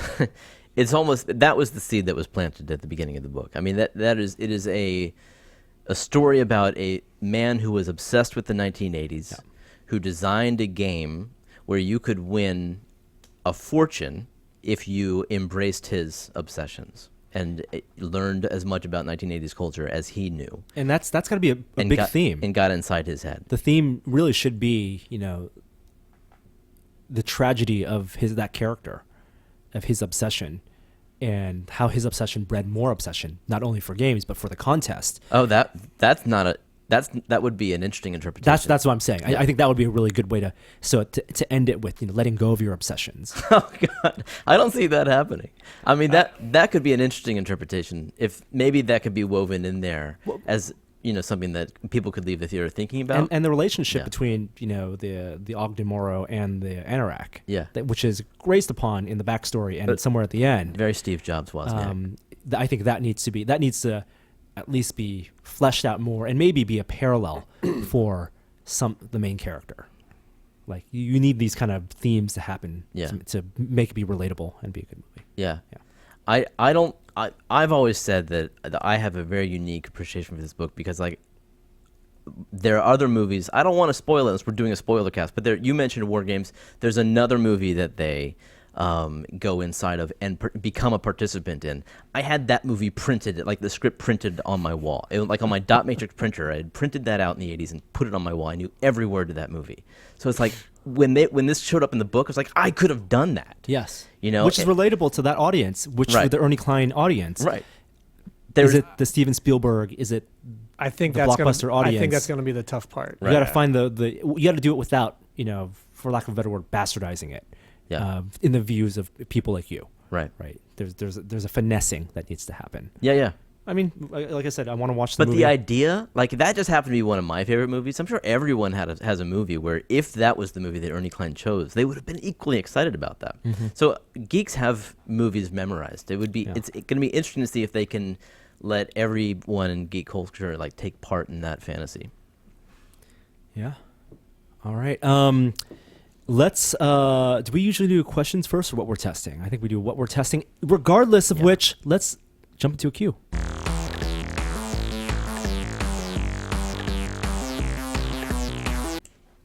All right. What we're testing, Sean.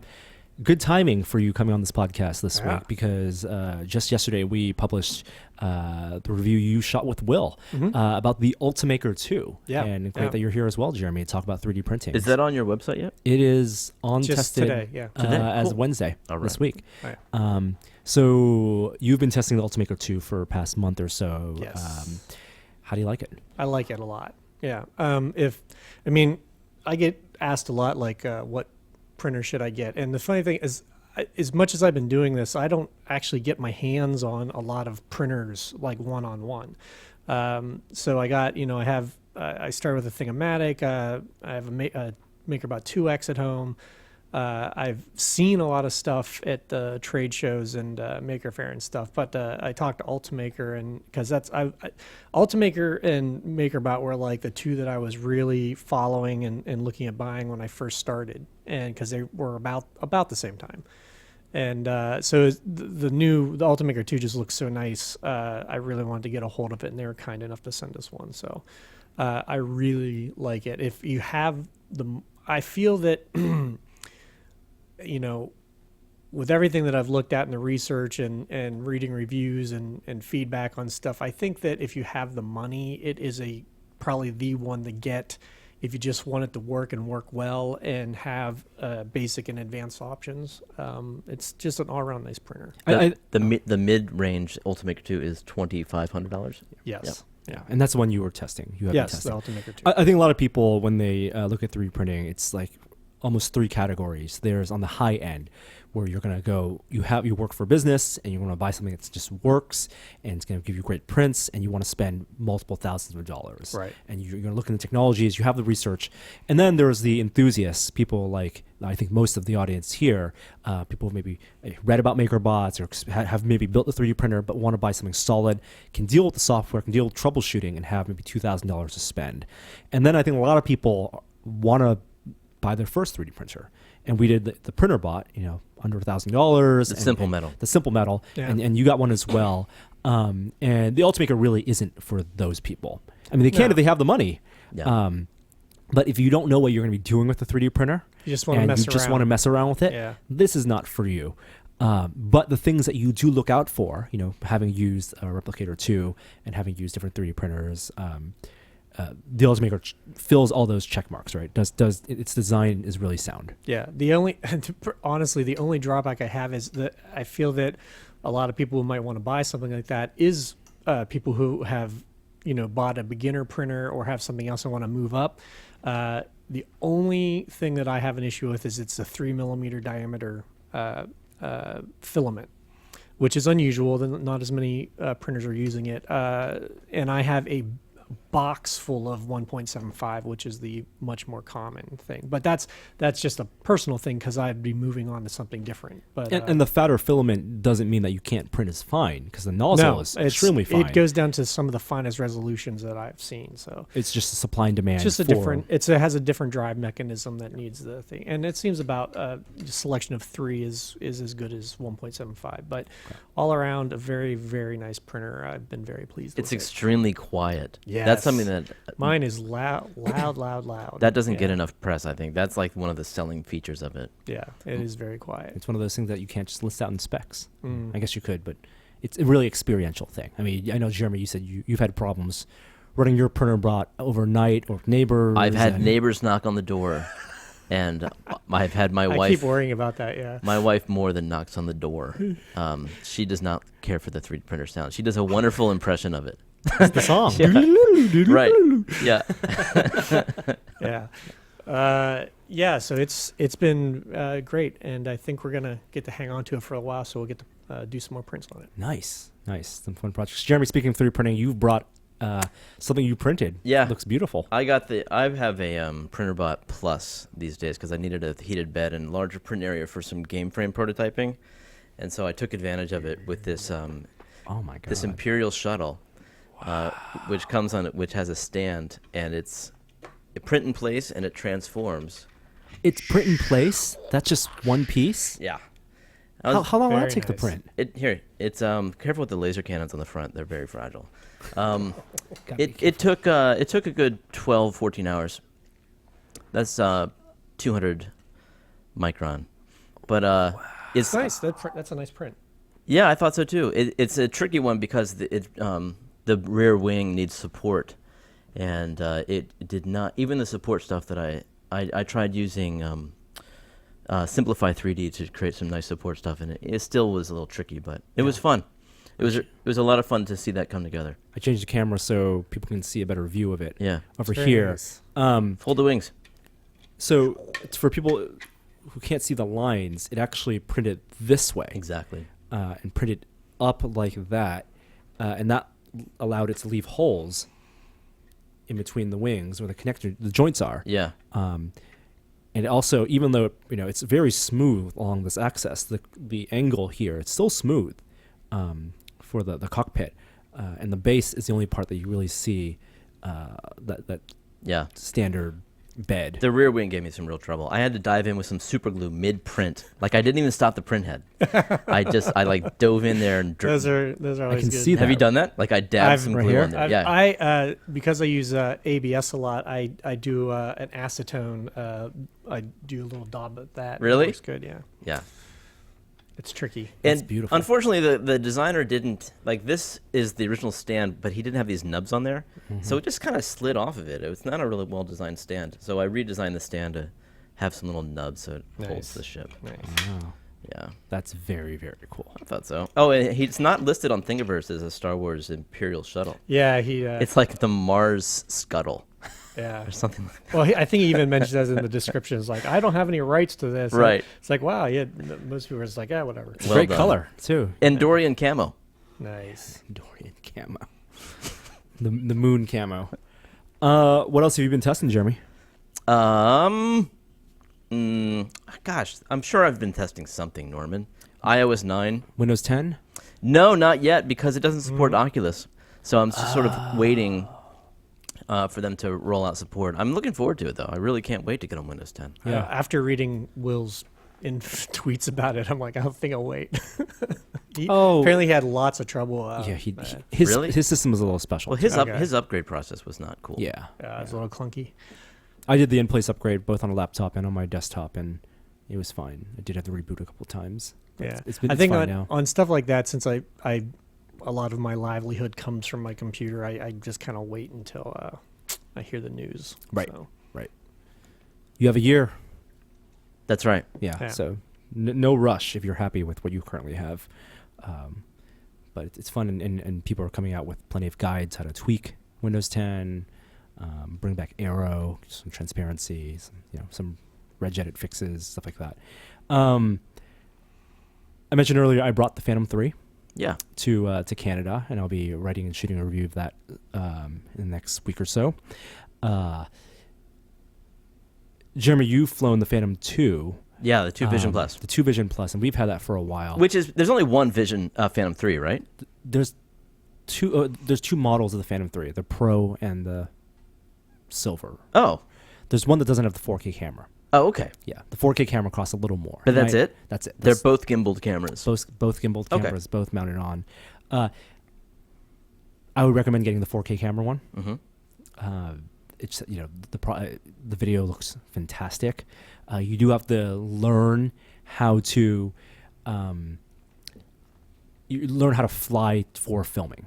You can't fly for fun and filming at the same time. Those things are almost always mutually exclusive. Mm-hmm. And 20 minutes might sound like a lot of battery time, but if you are using it, like I wanted to get specific shots and photos, you only are able to get a couple of those per battery. You're not going to be able to film an entire short film using one of these in Right. one go.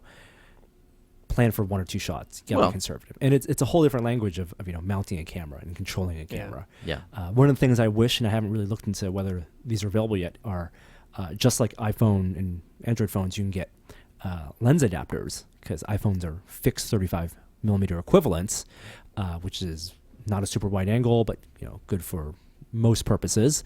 I find that I wish the Phantom had some type of ability to change from its relatively wide angle, which it's not a fisheye. It's not like the Vision Plus, which has a really wide angle. This one is a little more generous, a little more narrow, but I wish I had the option to just kind of slam it down to a 50 mil or something. That'd be nice. Yeah, which would make it really better for photography, because otherwise it all kind of looks the same. Yeah. And you can do stitching, and you can, but I wish it was built in. And it's just like camera phones. It's just a thing with the cameras. Did you enjoy it? I did. I really enjoyed flying. I also got over the hump of fear that it would fall into trees or a lake, which.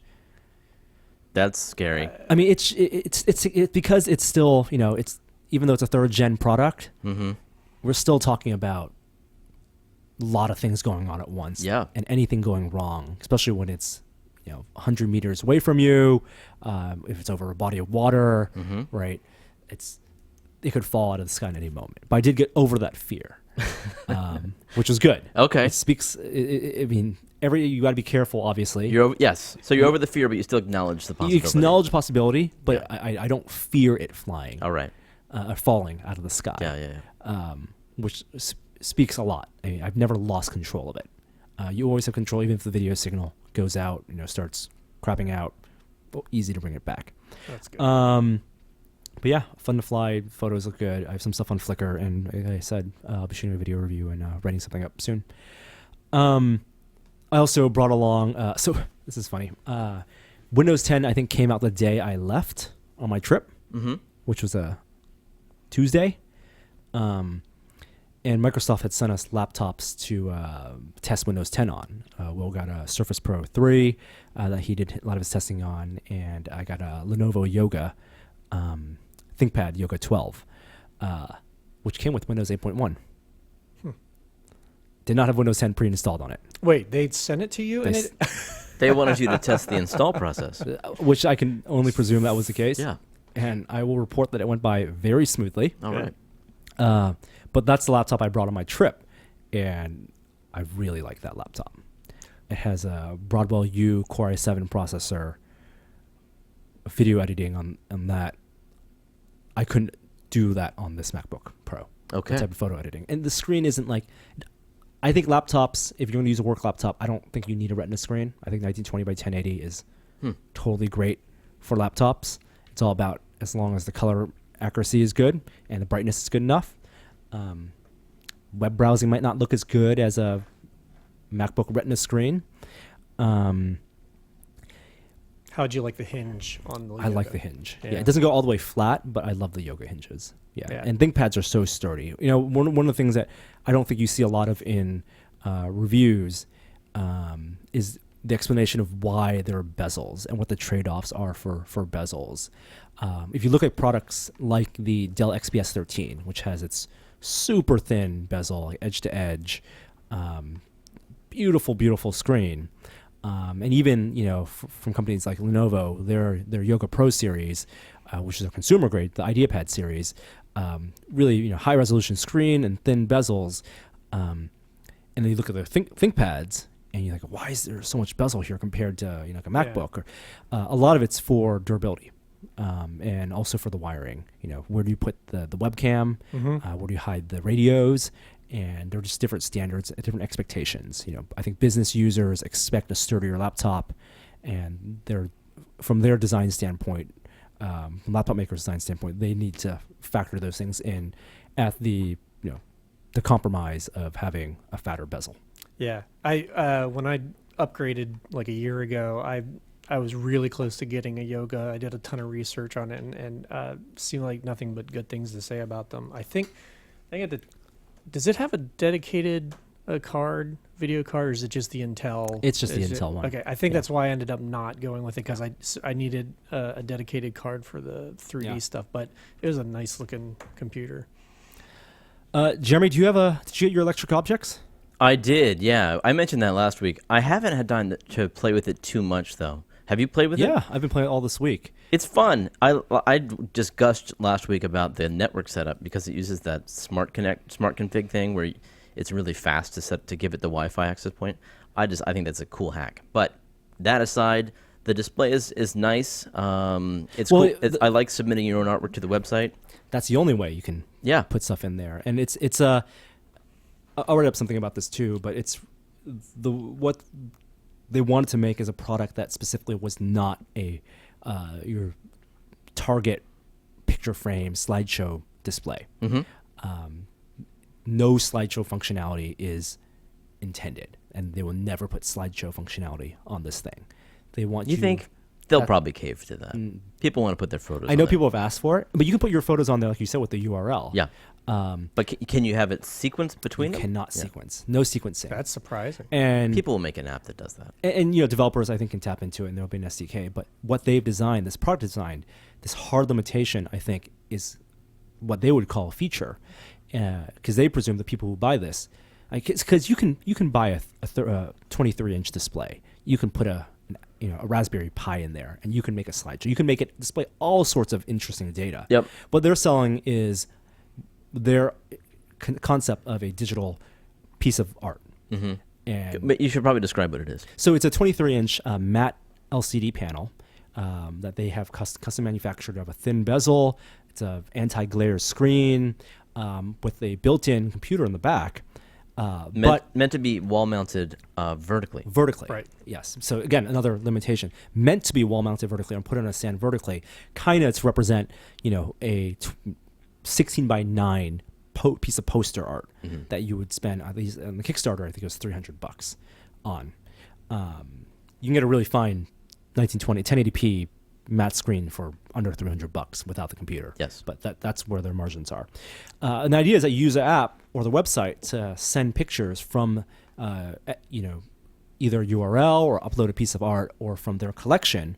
But the idea is that they want you to appreciate that art and kind of have it in your world, not unlike wallpaper on your desktop, your computer desktop. Well, but uncluttered.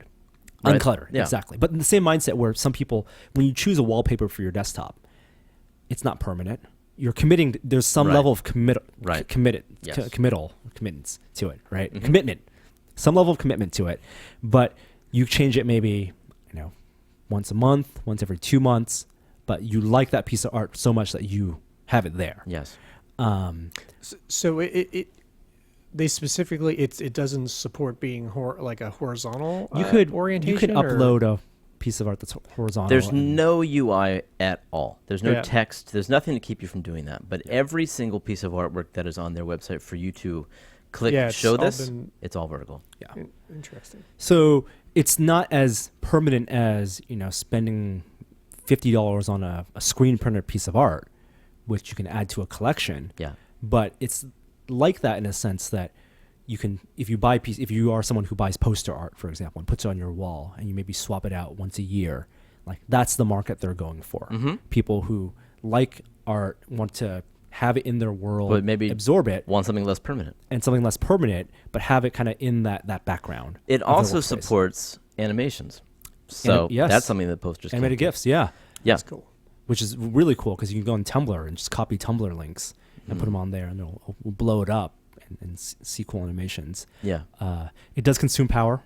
I mean, it is a monitor, 35-watt monitor. It does consume power. So is it battery power? No, there is a cable. Okay. Yeah. Yeah, and there's really no convenient way to hide the cable. You either have to drill a hole in your wall and you fish it through or something. How much does this thing run? They did a Kickstarter and it was $300, and I think it's $400 now. But like I said, its limitations, on paper seem like they're unnecessary, but there's reason for it. Yeah. And as someone like you who made the game frame and made a very specific low resolution device with the intent of appreciating a type of art, like that's I feel like it would be in your wheelhouse. There's a total similarity there. Yeah. I mean, this is It has a few more pixels.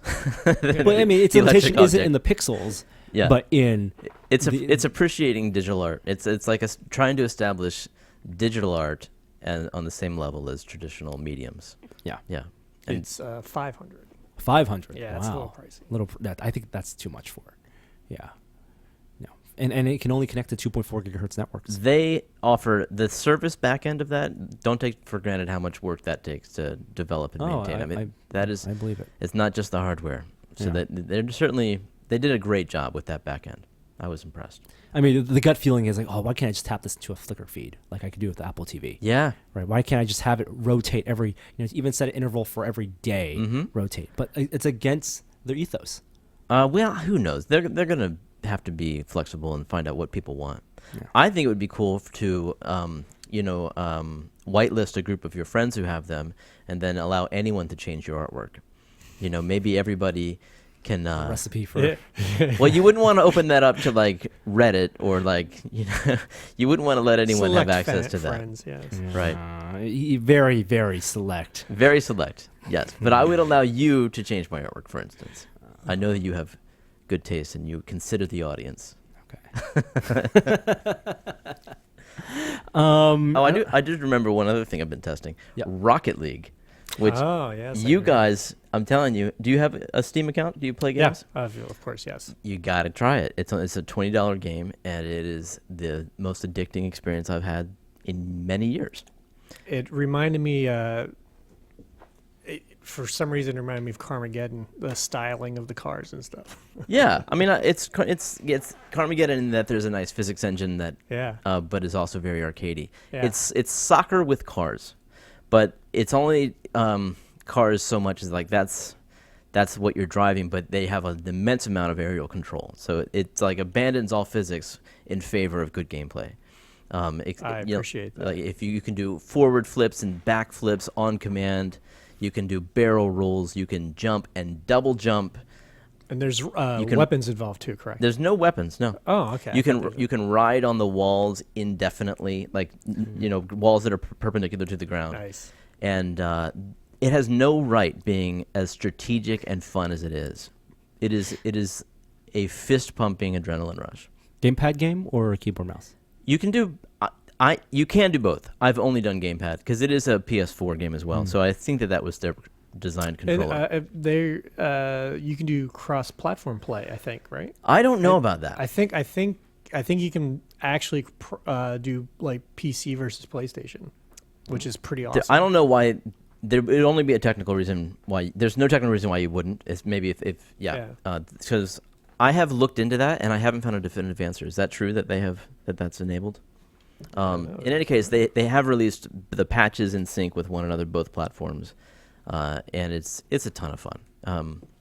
I hope to see you guys on the Rocket League servers. If I find time. Maybe. Just once I find time. Install it, run those tutorials, and then hop on with me and Joey and Will sometime. Oh my god!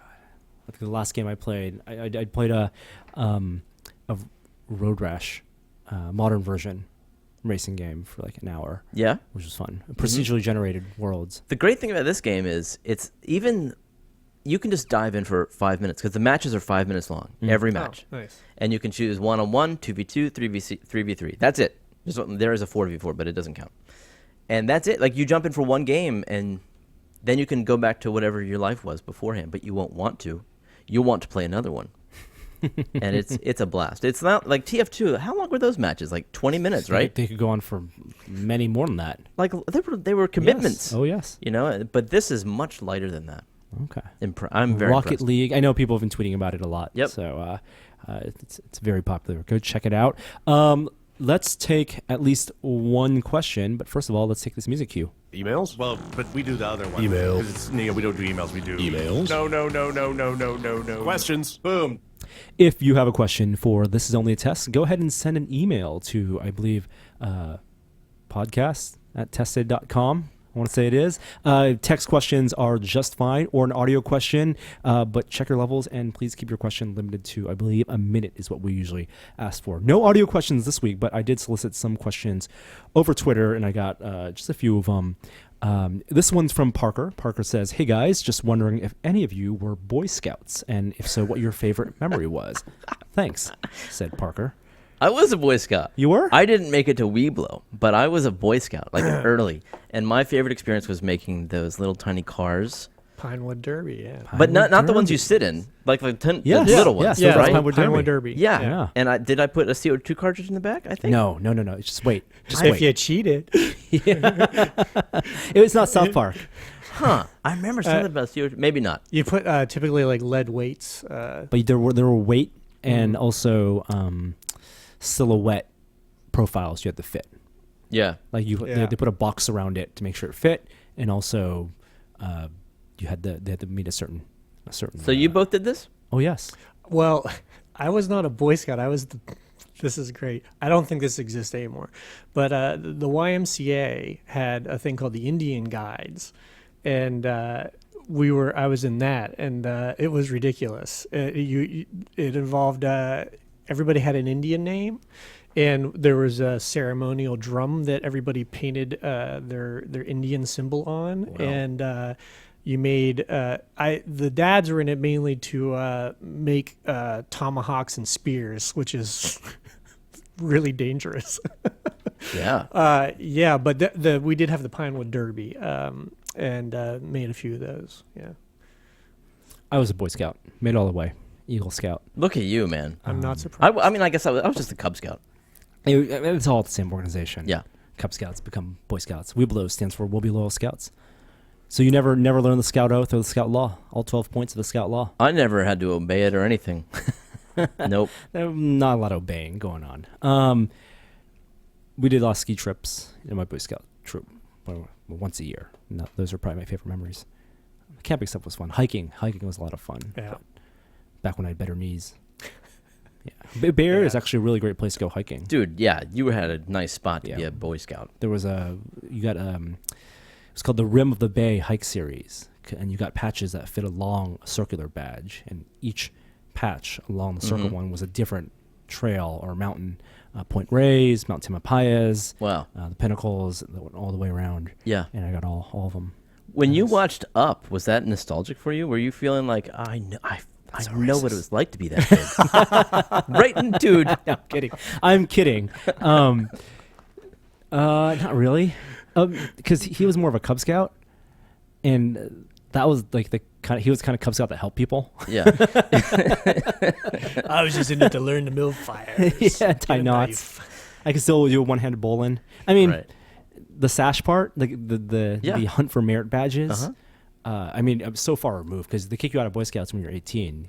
I think they have Venture Scouts or something, and I'm sure the whole organization is the way you get merit badges and what they are, what they've introduced is completely different. Back then, we bought little handbooks, and you had to do these things, personal finance, emergency preparedness.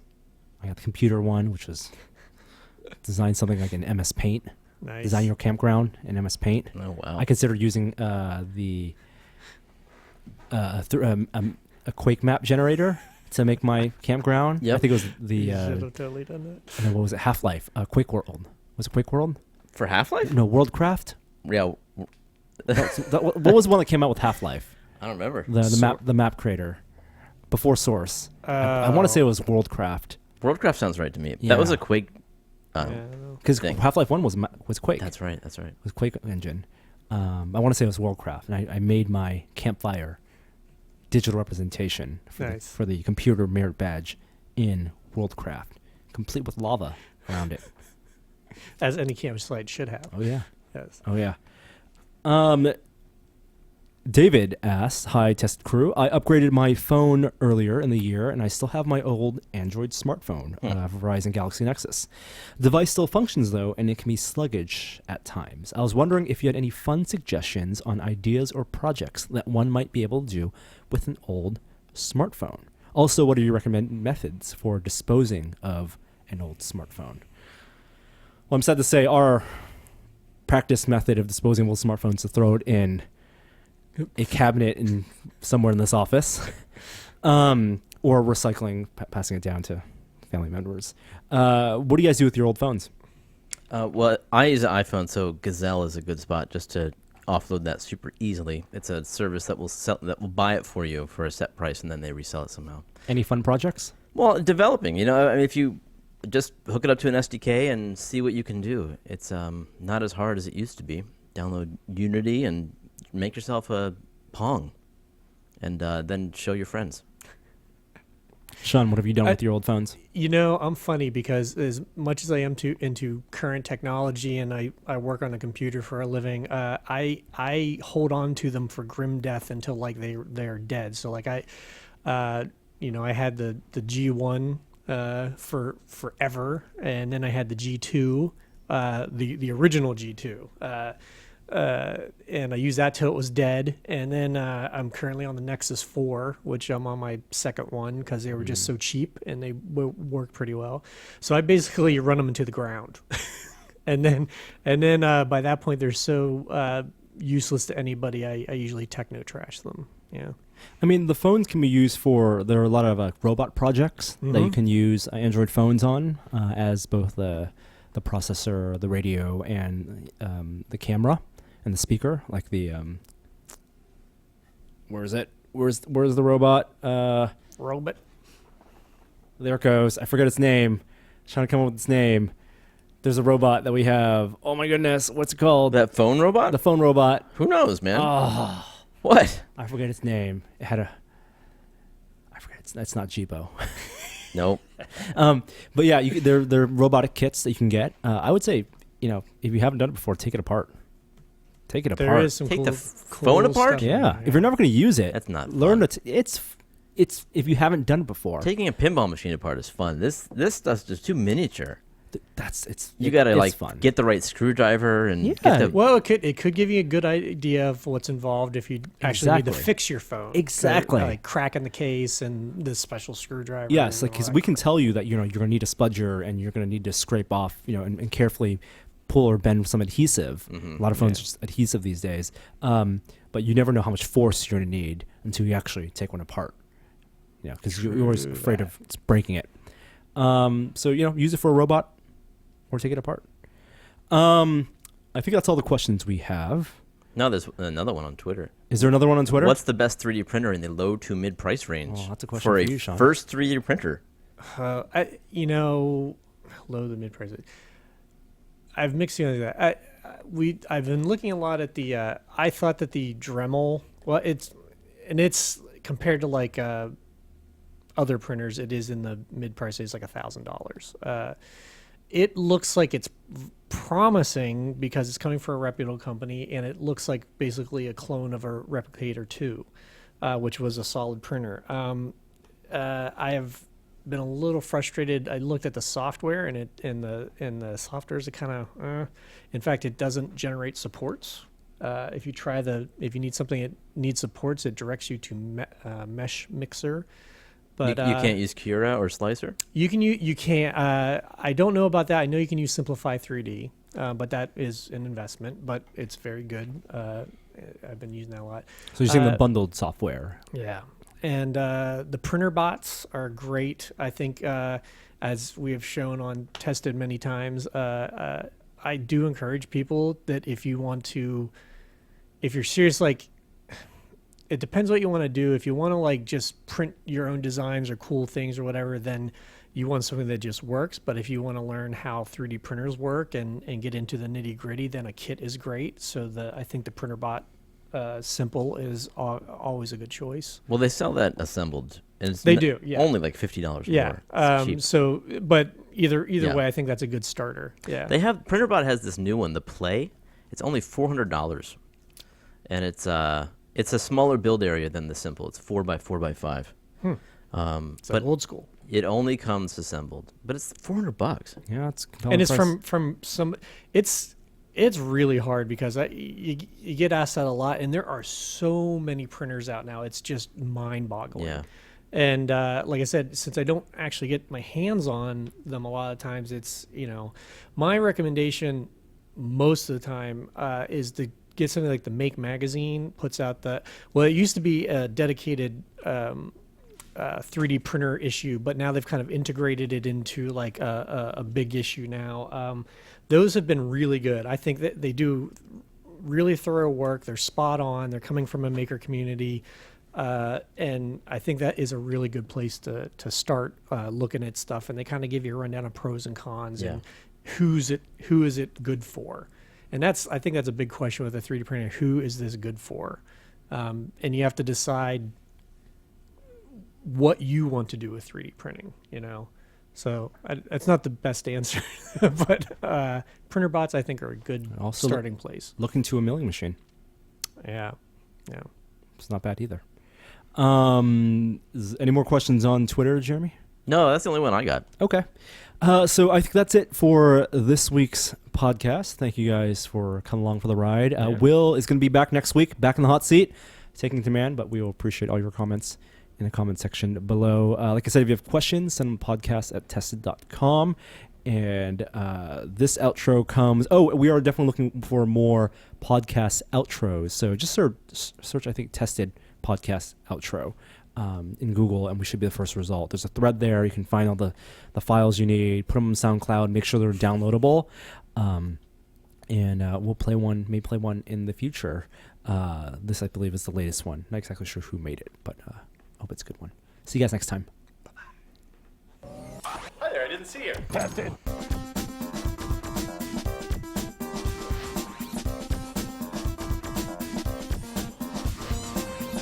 I don't want anything to do with that stuff. I'm farty enough naturally. Tested. Bam. Can I add one quick thing? You can absolutely. I always add. feel bad when there's a loose thread. Like I threw this phone thing out an hour ago. Yes. And I just want the guy who's wondering about the phone to have the information. Okay. It's called the Next Bit, and it is by former Apple and Google employees. They're launching a new Android-based Next Bit smartphone September 1. And I guess the pitch is that if it's from former Google and Apple people, it's going to be the best of both worlds, right? Right. It's going to be like the dream phone, a phone that everyone on Android and everyone on iOS can get behind and use. So that's a good pitch, Yes. but we'll see. Why are they not there anymore? That's a Right. good question. Well, maybe they had a better idea, right? That's what I'm hoping. They're saying that it will improve over time as software updates augment its performance and cloud services expand its storage. Ooh. Yeah. I keep on touching the MacBook screen. I know. Yeah, so do my kids. Yep, that's it. It's Apple just yep. given the touchscreens already. Yeah, they take their time. Can we all agree that at some point they're going to do it? Absolutely. yeah. Yeah. I thought that they would have already done it by now. I thought it was going to be this year. Yep. Yeah, taking their time. Again, once you put in a capacitive layer, it changes the physical construction. There are compromises. Physics is, space is, you need to put it somewhere. Right. So right now, they have multiple categories. If you want to touch a screen, go buy an iPad, is what they're saying. One last thing, a recommendation. On the road, when I was in Calgary, I visited this amazing bookstore, and I discovered these series of small books that really cool. They're the BFI Film Classics series. And they're these small books. They're not cheap. They're like about $15 to $20 each, but they're about 4 by 5 inches. So not a big physical book, and only about 50 pages long. 50 pages if that. But each is a kind of academic perspective about a film, a classic film. So it's like Criterion Edition. They choose the films, but it's not. But it's all analysis. How many films? I think they've done a couple hundred. I went home and I bought a dozen of them. They have films for Back to the Future, Alien, Blade Runner, Akira, 2001, all your favorite films. Cool. But written by academics. Yeah. But Nice. with screenshots of the films. So it's like reading a college textbook on film. But in this perfect little digest format. So you just take it to a coffee shop or your bus ride and you read that. And then you have this little book and you can take notes and stuff. That sounds great. I love the concept. I love the form factor. They're beautifully designed. Like I said, a little pricey at $15 to $20 each. I would love to see that condensed into like a RiffTrax download so that you could watch the movie with that commentary. Yeah, I don't think they're it's not linear necessarily. They're more thematic. You might have to rewrite it. Yes, or audiobook version of those. Just get someone to read the analysis. Yeah, as I'm you all for watch. audiobooks. Yeah, totally sold on the audiobooks. Did finish Seven Eves last week. Fantastic. You should start it. I finished. Well, I haven't finished yet, but Armada. And what's funny is that Oh. I'm feeling about Armada the way you've expressed about Ready Player One, because Oh, really? it is not about a virtual space. It's not. He didn't. There is a game. I mean, there's certainly interesting technologies that he's talked about, but it's much more about real world characters and environments, and that, as you have said, is what's lacking in Ready Player One. I feel like that's maybe still lacking. Well, my specific criticism we talked about it earlier about what was lacking in the real world was it's set in 2044, I believe, Ready Player One, and the lens with which he talks about, he references the old games, is all through the lens of someone writing the book. I mean, currently 2010. Yeah, there's nothing happens in between. Right, and so I felt like that gap. Yeah. Just, and science fiction writers invent languages, and futurists invent how society might have changed. Just litter things in there, so it sounds a little less like the apocalypse is happening today. Right. It sounds more like 2044. Yeah. That's what I was hoping for. I think, is that it? Yeah, I'm looking forward to the Seven Eves spoiler cast, but I have to read the book first. Yes. Yeah. Adam Will did record one, so you can. Yeah. For those, it's there right now. But I think they only did 2 parts of the 3 parts of the book. Oh, okay. It's a long book, 31-hour audio book. Kate just finished the audiobook, so It's we got really that at good. home. Yeah. I liked it. We'll see you guys next week, and I think we'll have another Still Entitled on Tuesday. See you guys. Bye.